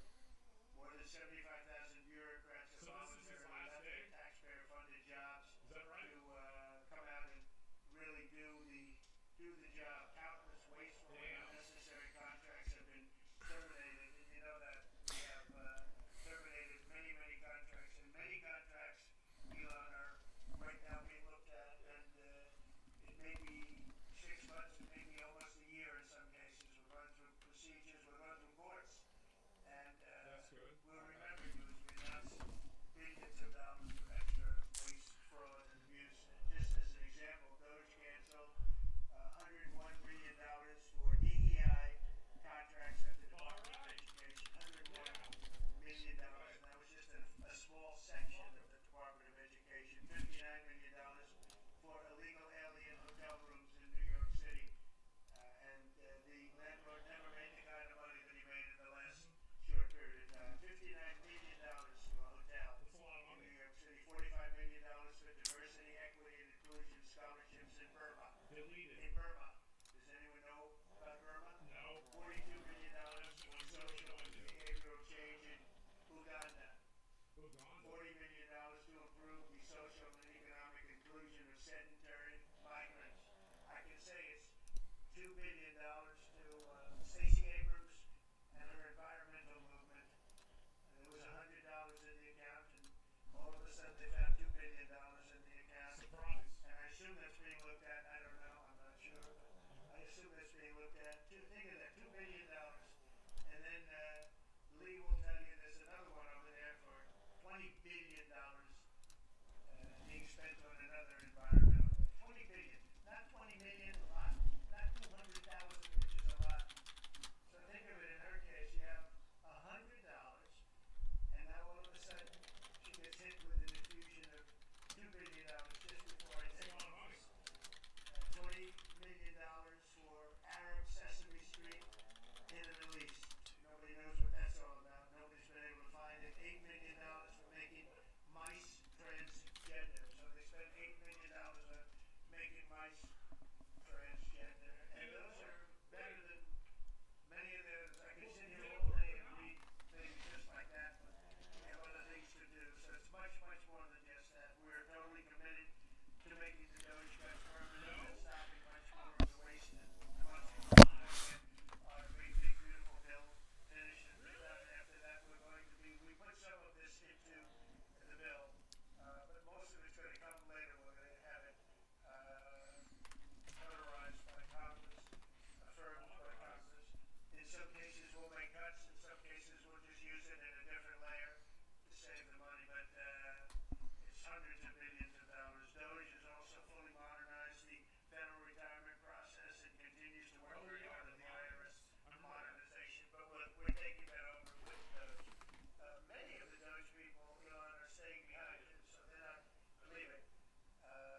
Look, I don't trust Elon. When I was a kid, it was a conspiracy theory to talk about how people were going to start putting chips in our heads. You were crazy if you thought that was going to happen, and Elon's actually doing it now.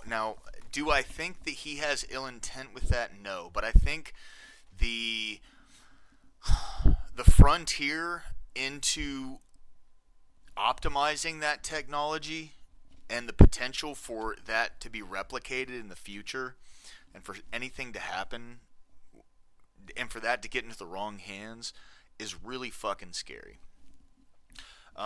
It's one of the things I don't like about Elon. But one of the things I do like about Elon is when he got that loan from the American people for either SpaceX or Tesla, whatever one it was. The second he was able to pay the money back, he did, and even paid more back because one of the terms of the loan was he had to pay it back in payments, and to pay everything all at once, he would have to pay an early payment fee. And he paid that to pay the American people back, and then specifically thanked the American people for their help with his business. So I give credit where credit's due. I don't dick ride Elon. There's a lot of things about him I don't like. I think he's kind of a meme lord, and he tries to embody that more than he needs to. But there's things about the guy that are genuinely good, and that's one of them.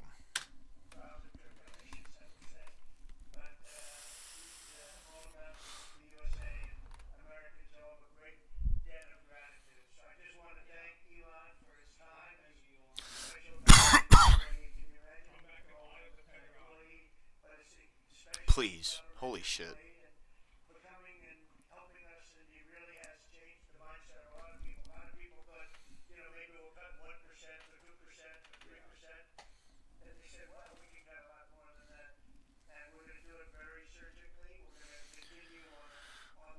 Surgically is a... It wasn't surgically. They did it with a chainsaw. And they had to fucking glue some pieces back on. But it is what it is.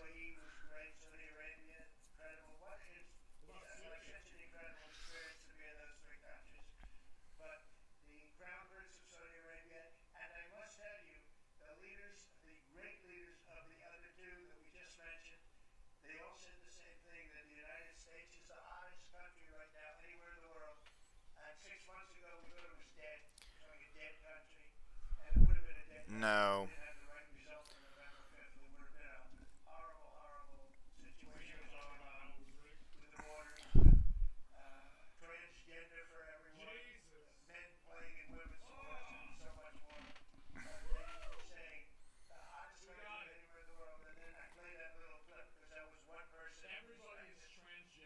Donald Trope. You know what I mean? Donald Trope. All the tropes, man. It's pulling them out.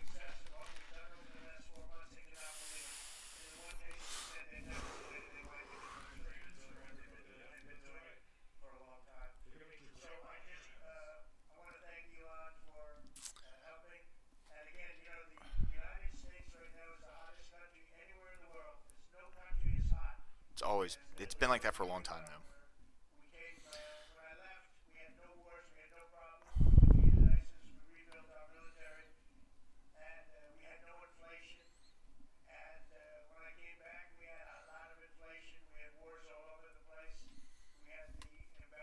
Still do.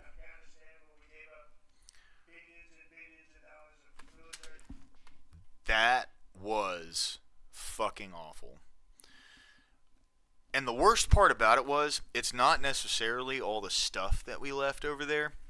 Because again, you throw around these big numbers. Like in America, we throw these big numbers around. Billion, million, all this. And that amount of money to just waste in another country, while there are so many people suffering here in America, is just fucking wild to me, man. Like... This is from the same people who claim to care so much about the downtrodden The Democrats were the ones in power when we did that pull from Afghanistan. Do I think we should be over in Afghanistan? No. But the fact of the matter is, we were there, and we were the only established power in that country.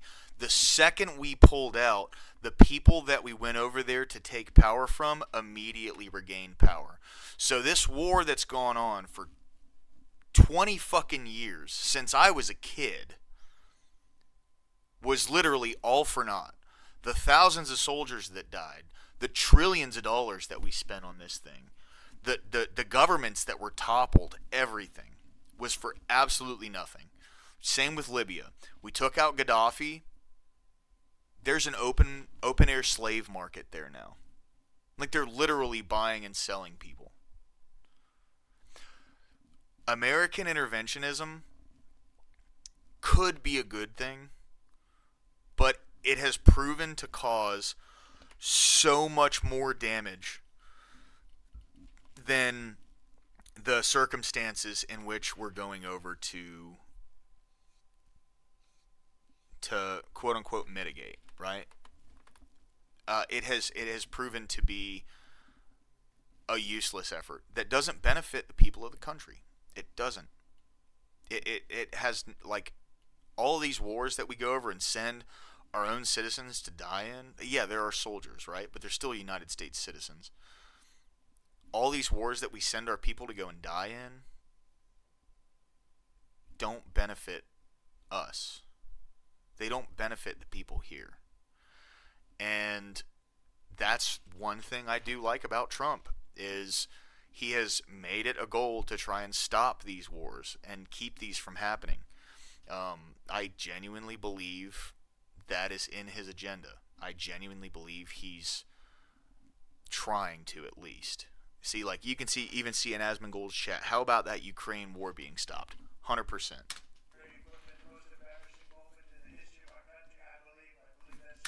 If not, that he may not even give a fuck, right? And I'm not saying he does. But we are closer to these wars being stopped than we were under the previous administration, without a doubt. We have Russia with Ukraine. We have the attack of Israel with October, horrible attack, October 7th, horrible attack. Nobody's ever seen anything like it. And now we have something where we're really feeling a lot of that. We stopped India and Pakistan from fighting. I believe that could have turned out into a nuclear disaster. And I want to thank the leaders of India and the leaders of Pakistan. And I want to thank my people also with Trump Trade.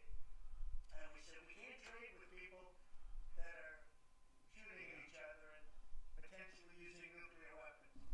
And they're great leaders, those countries, and they understood and they agreed. And that all stopped, and we're stopping others from fighting also. Because ultimately we can fight better than anybody. We have the greatest military in the world. We have the greatest leaders in the world. We put one of them in charge, the Joint Chiefs of Staff, as you know, General Raisin Kane. And we wiped out ISIS, completely wiped out ISIS in 3 weeks. They said it would take 5 years, and we did it in 3 weeks. Well, we stopped funding them. We don't want to have to use our military. We want to be peace through strength when we can. And that's the way we're going to have it. So When you stop funding a military organization, it's pretty easy to wipe them the fuck out. Because that's one thing. Militaries need money to survive. If you take all the money out of a military, you don't have one anymore. into the future, even a year or 2 years later, you're going to see a lot of the results, and those hundreds of billions of dollars are going to be adding up, and they're going to continue to add. It's really interesting to see what the final number is going to be. But again, Elon gave an incredible service. Nobody liked him, and he had to go through the slings and the arrows, which is a shame because he's an incredible thing. The good news is that 90%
So it's permeating throughout the government, Ugh. and I'm confident that over time we'll see $1 trillion of savings and reduction in That'd be good. $1 trillion of waste and fraud reduction.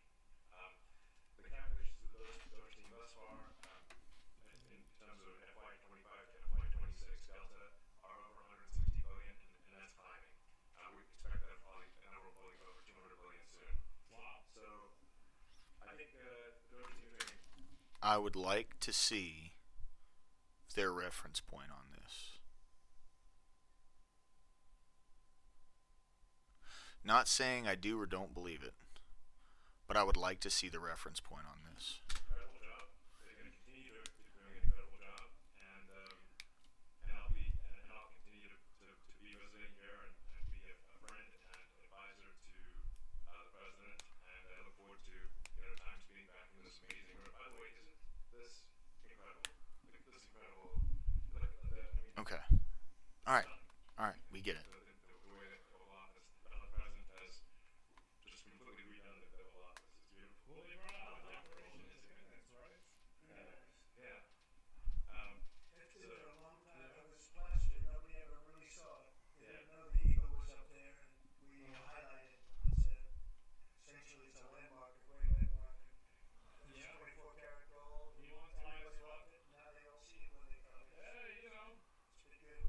The Oval Office finally has the majesty that it deserves. He get fucking decked or something? He's got a black eye. So I look forward to continuing to be a friend and advisor to the president, continuing to support the Doge team, and we're relentlessly pursuing $8 trillion in waste and fraud reductions, which will benefit the American taxpayer. So How? How?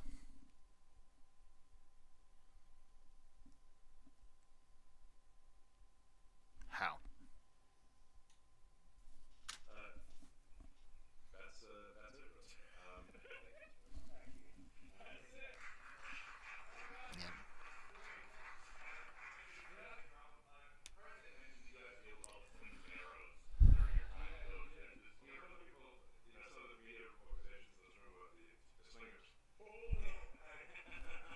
He's right.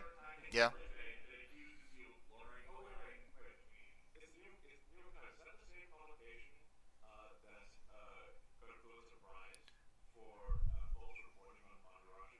Yep. Yes, it is. Yep. Don't forget, you don't hate him enough.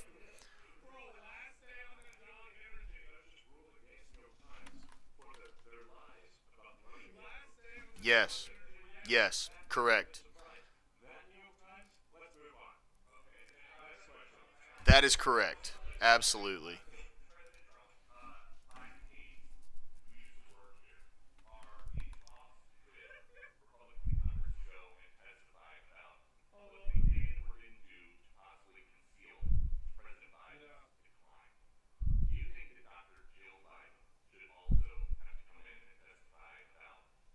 I think so, yeah.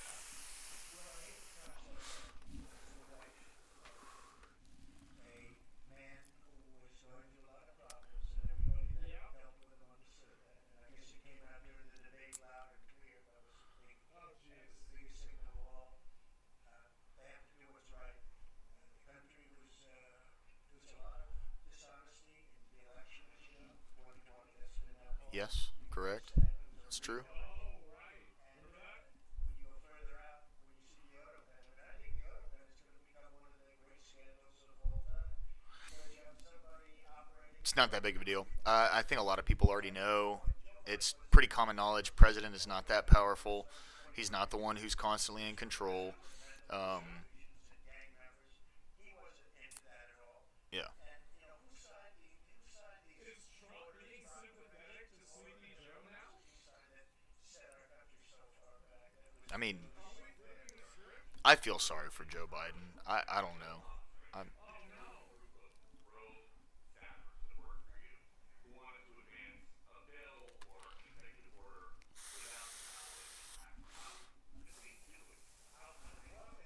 because I read your newspapers or your media the next day, and I say, no, I didn't approve that, and I would find it. I mean, they would get away with it for long because I say, I never signed that.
Correct. Yes. Yes.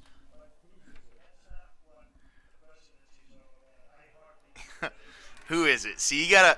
He's fucking teasing it. You know, like who is it?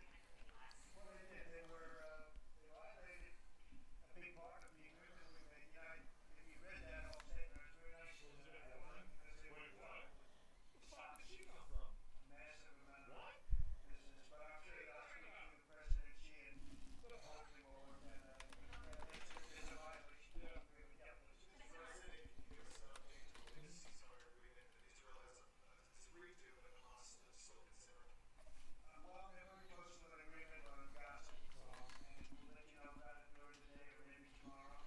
We have a chance of that. I think we have a chance of making a deal with Iran, so they don't want to be blown up. They would rather make a deal, and I think that could happen in the not too distant future. That would be a great thing if we could have a deal without bombs being dropped all over the Middle East. That would be a very good thing. They can't have an agreement. Fair. Yeah. We want them to be safe. We want them to have a very, very successful nation. Let it be a great nation, but we can't have they cannot have the nuclear weapons. It's very simple. And I think we're fairly close to a deal with Iran.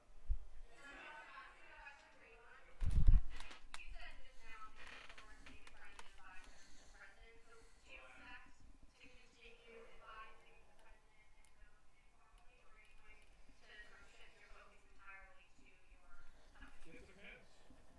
Well, I expect to continue to provide advice whenever the president would like advice. I mean, Obviously, it depends. yeah, it's I expect to remain a friend and an advisor, and certainly if there's anything the president wants me to do, I'm at the president's service.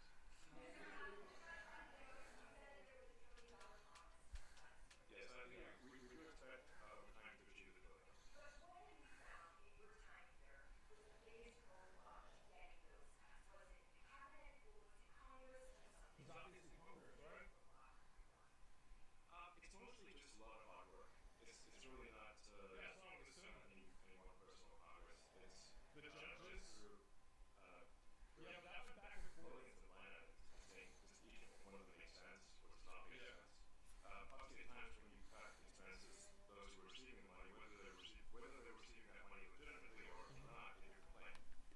And you're not going to hear someone confessing that they received money inappropriately. Never. They're going to always say that they received money appropriately for an important cause. Yeah, That's what we expect. But so scammers aren't going to say they're and scamming. just a lot of work going through vast expenses of the federal government and just really asking questions. Yeah, what's a black eye? What's this money for? Are you sure it's actually being used well? I don't know about that. Many times we can't even find anyone who could commit. So for a lot of the expenses, there You are guys actually were meeting at the fight yesterday? and then we have to just go work through the process of stopping spending where there's Damn. and nobody knows why the money needs to be spent. It's truly absurd. I mean, Damn, in that's crazy.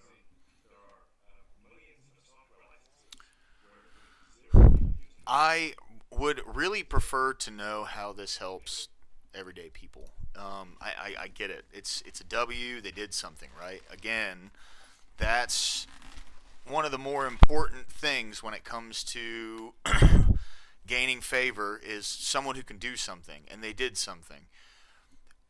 For me personally, I care more about what are the outcomes of that thing, right? Yes, you did something, but how am I going to benefit from it? How are people who are in my income bracket, which is definitely the lower echelon of society, how is that going to translate into benefiting me?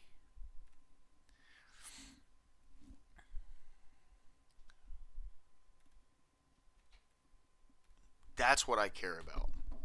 That's what's most important to me, right? Nothing else matters.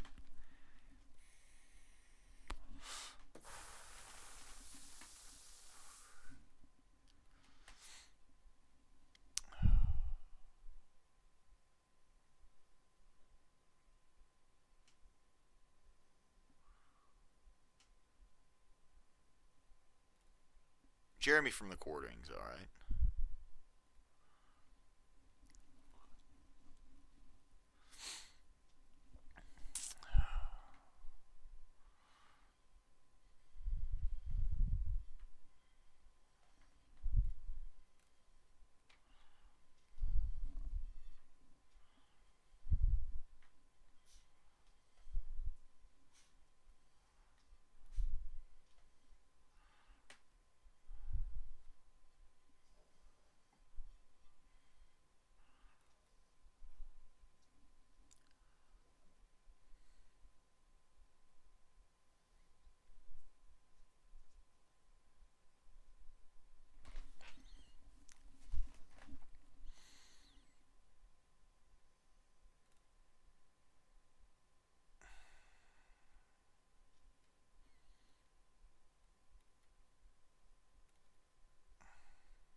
fuck all your ads, YouTube. Evacuation of northern Gaza. One of the widest evacuation orders Israeli occupation army has residents in the eastern side of Gaza to move westward. They're gonna bomb them. They're gonna hit the reset button. I feel like a lot of people are just gonna end up getting killed by this that aren't involved, and I think it really sucks. And holy shit, red is the evacuation zones. Oh my god. Trump ordered the military to halt any cooperation with Israel against Iran. What? President Donald J. Trump has ordered the military to halt any further cooperation with Israel on potential strikes against Iran. After Israeli Prime Minister Benjamin Netanyahu instructed the Defense Ministry and Air Force to continue preparations for a strike against Iran's nuclear facilities, despite several warnings against such an attack by President Trump.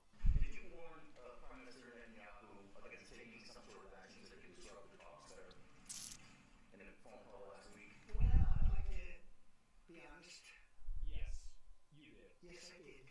What exactly did you tell him? I just said I don't think it's appropriate. We're having very good discussions with him, and I said I don't think it's appropriate right now. Yeah, I told him this would be inappropriate to do right now because we're very close to a solution. Now, that could change at any moment. It could change with a phone call. But right now, I think they want to make a deal, and if we can make a deal, it save a lot of lives. I'm going to be honest, I totally support him in this. I think being able to have a deal with Iran is much better than trying to have a war with them. And bombing them and starting a military conflict with them is just going to make the ability to make that happen be pretty much zero. We pushed Israel to get paid on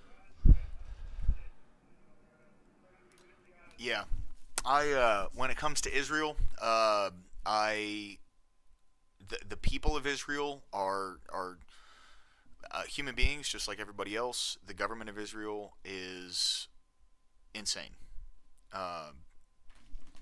What they've done in Gaza is just so far, man. Look, October 7th was terrible. Hamas did something awful on October 7th. But to multiply that 30, 40 times it's barbaric, man. I mean, it's crazy. Like, the pictures that come out of Gaza with all these buildings leveled, I'm not pro Gazans, I'm not pro Israel, I'm not pro any of that. I'm pro people, right? And when you see how many people, innocent folks, have been collateral damage in all this, it's just terrible, man. It's fucking awful, dude. And I don't want to fucking pay for that shit. I don't want to pay for it. I don't want my tax dollars having anything to do with that. That's just where I'm at with it, you know. It's the bottom line. So, Oblivion NPCs in real life.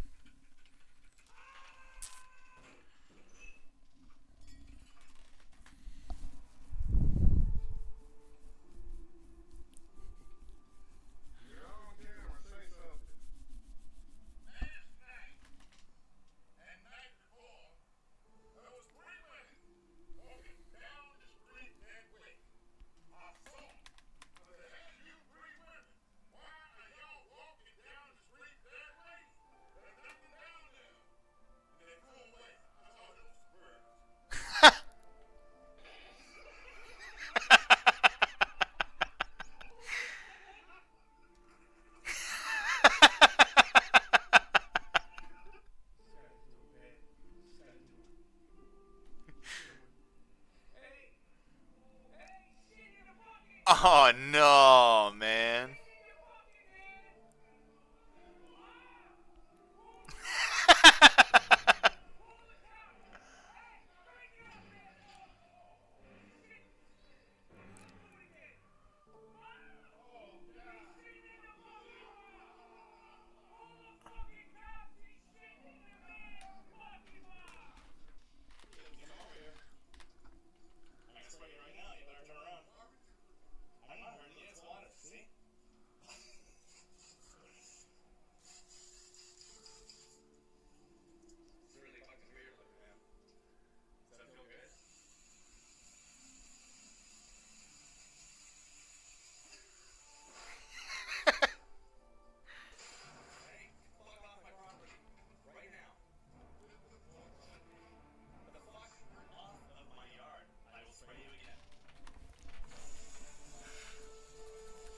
Is this Florida?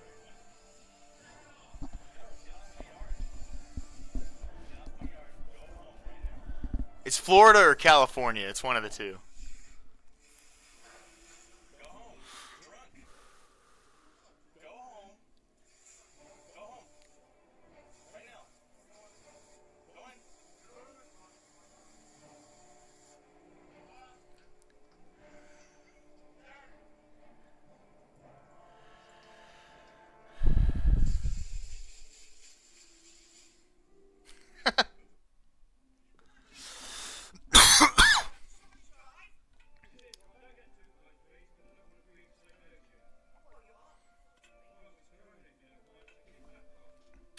This is the first boss in Oblivion.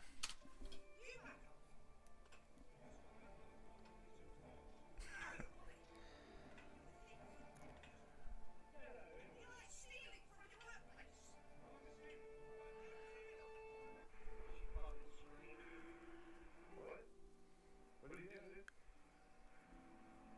Did he get away? What did he get? Was that a problem?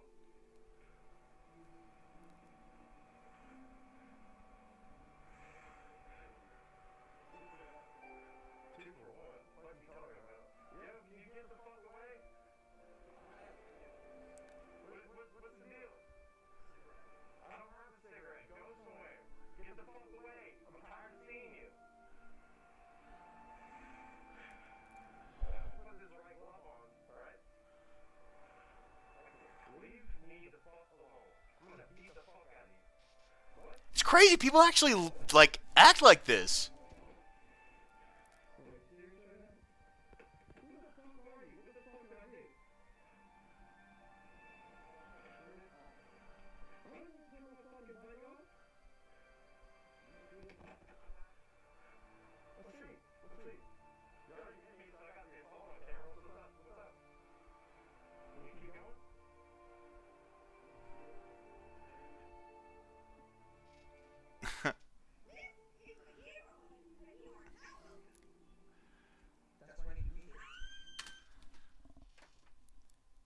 That doesn't help your cause.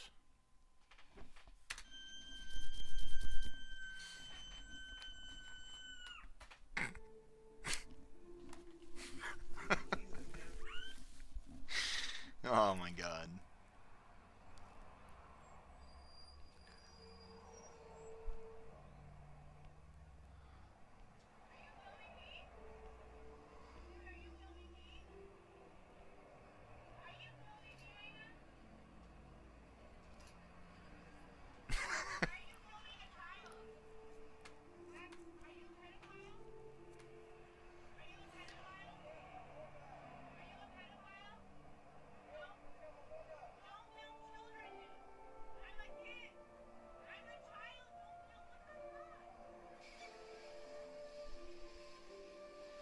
Oh, I thought she actually like fucking gunned it in reverse. He oh.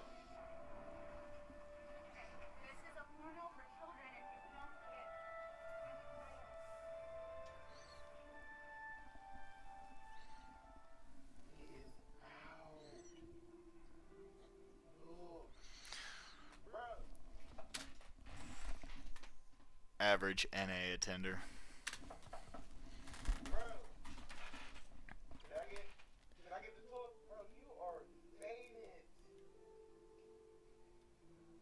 Man.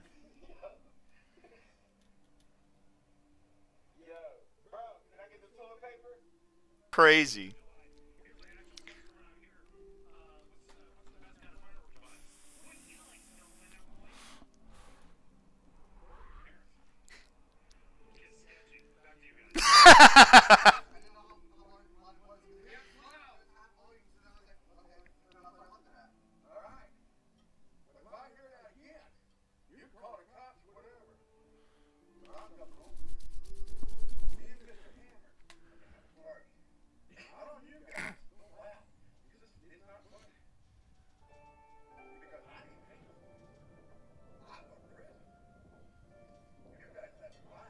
What if Dude, I don't get how people actually act like this, man. It's crazy. Dude.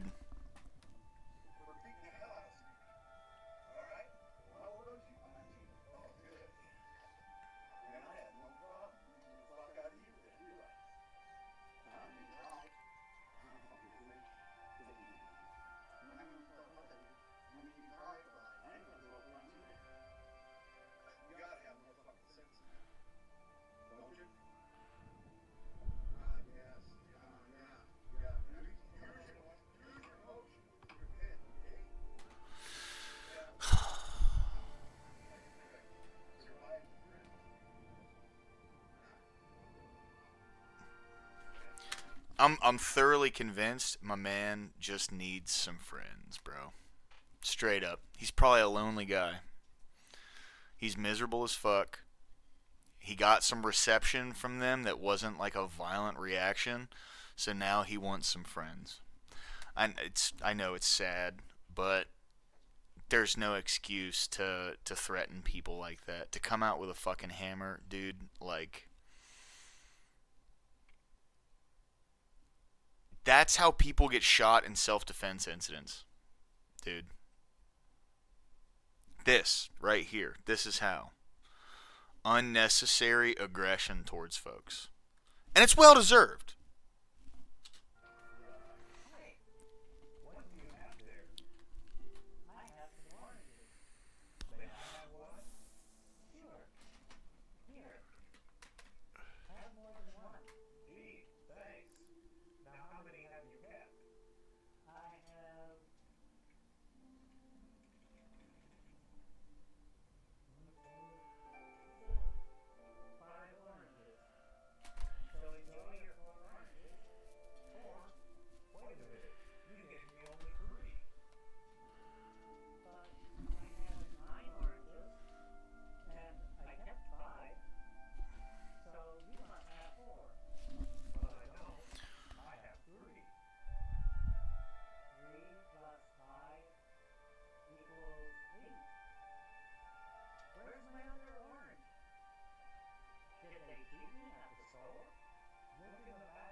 I don't think people realize how fucking dumb they look.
And you know, I get it.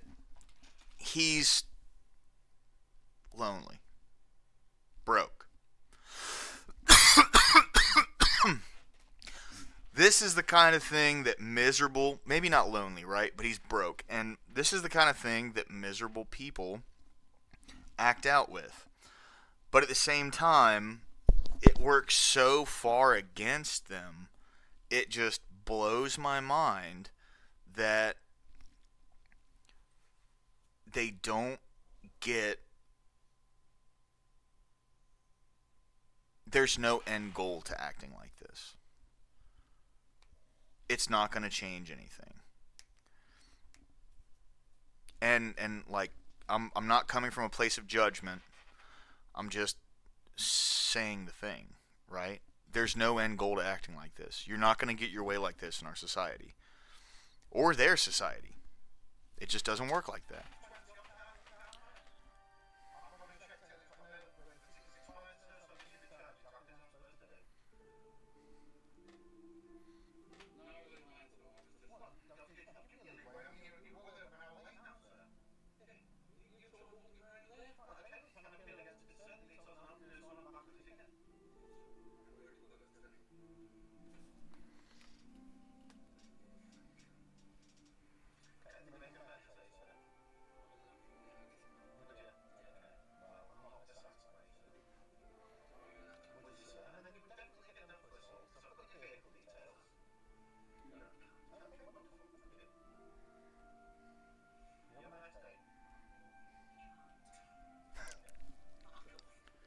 Fuck off.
See, this is how the Democrats see all people in the lower class. I'm thoroughly convinced of it because they use the lowest IQ tropes and everything to try and get folks like us to vote for them. This is the people they think they're marketing to. They think they're marketing to people who have just enough brain function that if they were to stand in front of a bus and scream, they would get their way. That's how they view us in the lower class. And that's not how you get people's attention, right? It's not.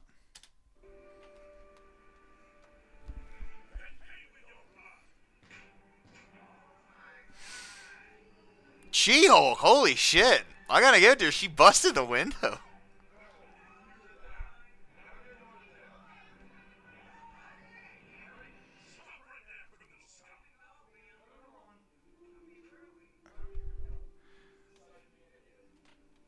now you're gonna go to jail, man.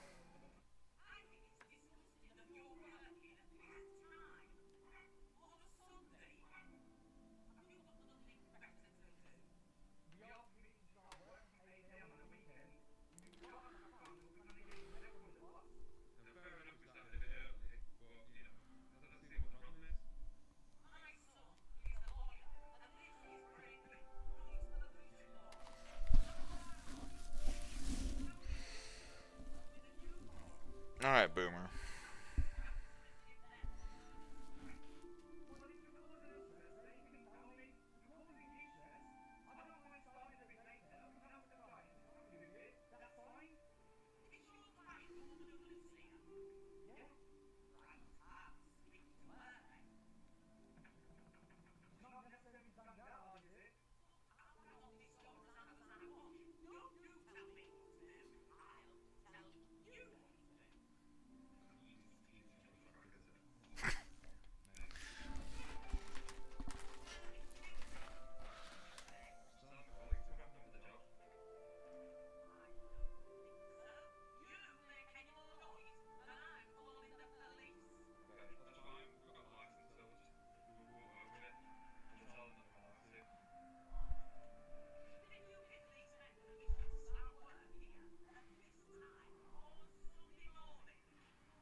Dude.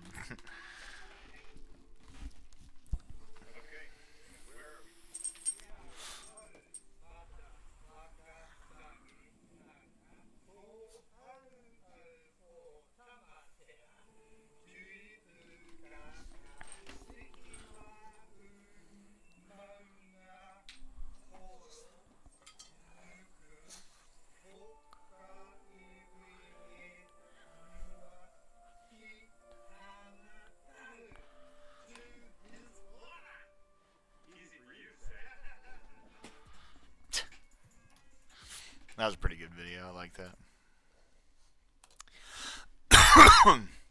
Alright. What's the news? Uh-oh. See what Mudahar has to say about Microsoft.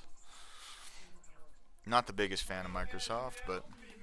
It's late night, and you know what? I have to make this video because I'm seeing Microsoft sweat some real bullets. Now, I've talked a lot about Microsoft, I've talked a lot about Valve, talked a lot about Steam Deck, talked a lot about gaming, actually.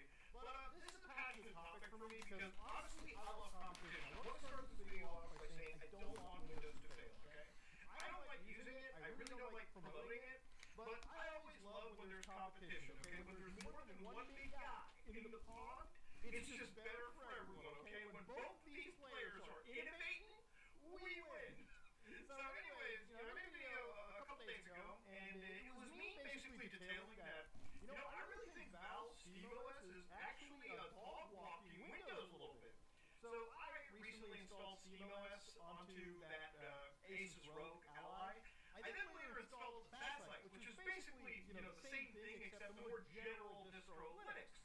And, like me and other channels like Dave2D, we noticed that our devices, alright, just got better battery life, the frames were better on certain games, okay, all because we just dropped an operating system. We basically gave our devices a digital version of Ozempic, and all of a sudden, these little tiny handheld gaming devices had an extra hour, 2 hours sometimes of battery life. The frames were better on certain games, of course, not every game. And that all really came down to the fact that when we got rid of Windows 11, alright, suddenly things started to look a little clearer. Now, I think it's because of this that, honestly, I think Microsoft probably looked at this and decided to reportedly cancel that Xbox handheld. Now, I think handheld consoles are great, okay? To be honest with you, if it wasn't for the Switch, if it wasn't for the Steam Deck, I don't think I would have played through, like, all of the JRPGs that I've gotten, okay? Now, I've played through games on my PlayStation, the Xbox, the goddamn the PC even. But generally speaking, if I can get something in my hand, I don't care if it looks like 720p dog shit. I don't even care if it's 30 frames per second. Sometimes it's just cozy to play a game in the hand, pause it whenever I want, and come back to it whenever I want. Yeah. So I don't really care who's doing that. Whoever provides that experience the best is all for me. Remember, I'm the same guy that before the Steam Deck, before the Switch, my most used system, I'm not joking, was the PSP. Bro, I used to game on this like a champ back in the day when I used to play, actually, is it dead or is it? Wait, how did it die? Did I just leave it on? That's crazy. Anyways, this was one of my favorite devices just because back in the day when I had the bigger, chunkier PSP, and this is before even the Vita, this is how I used it. See, I never played a PSP before. I never had the money for it. Handheld system. I used to watch channels like Nostalgia Critic, AVGN, a lot of it under the covers. When I was in bed, just watching it on the YouTube like homebrew app. Okay, half the screen would be black and white, and the other half was color. It was a cozy experience. But a lot of my favorite games on the PSP, games like Grand Theft Auto, Liberty City Stories, Vice City Stories, heck, the Persona 3 Portable. All of these games, amazing titles. Handheld gaming pretty much was the only way I played games for a while, and I feel like I've kind of went back to that with things like the Steam Deck, with things like the Nintendo Switch. And honestly, I may not be a Windows fan, but if the Xbox handheld gave me better performance. Alright, I'm going to go ahead and end the stream. Haven't had anybody tune in, but if you like my takes, they're just lower class folk takes, man. Like, sub, whatever.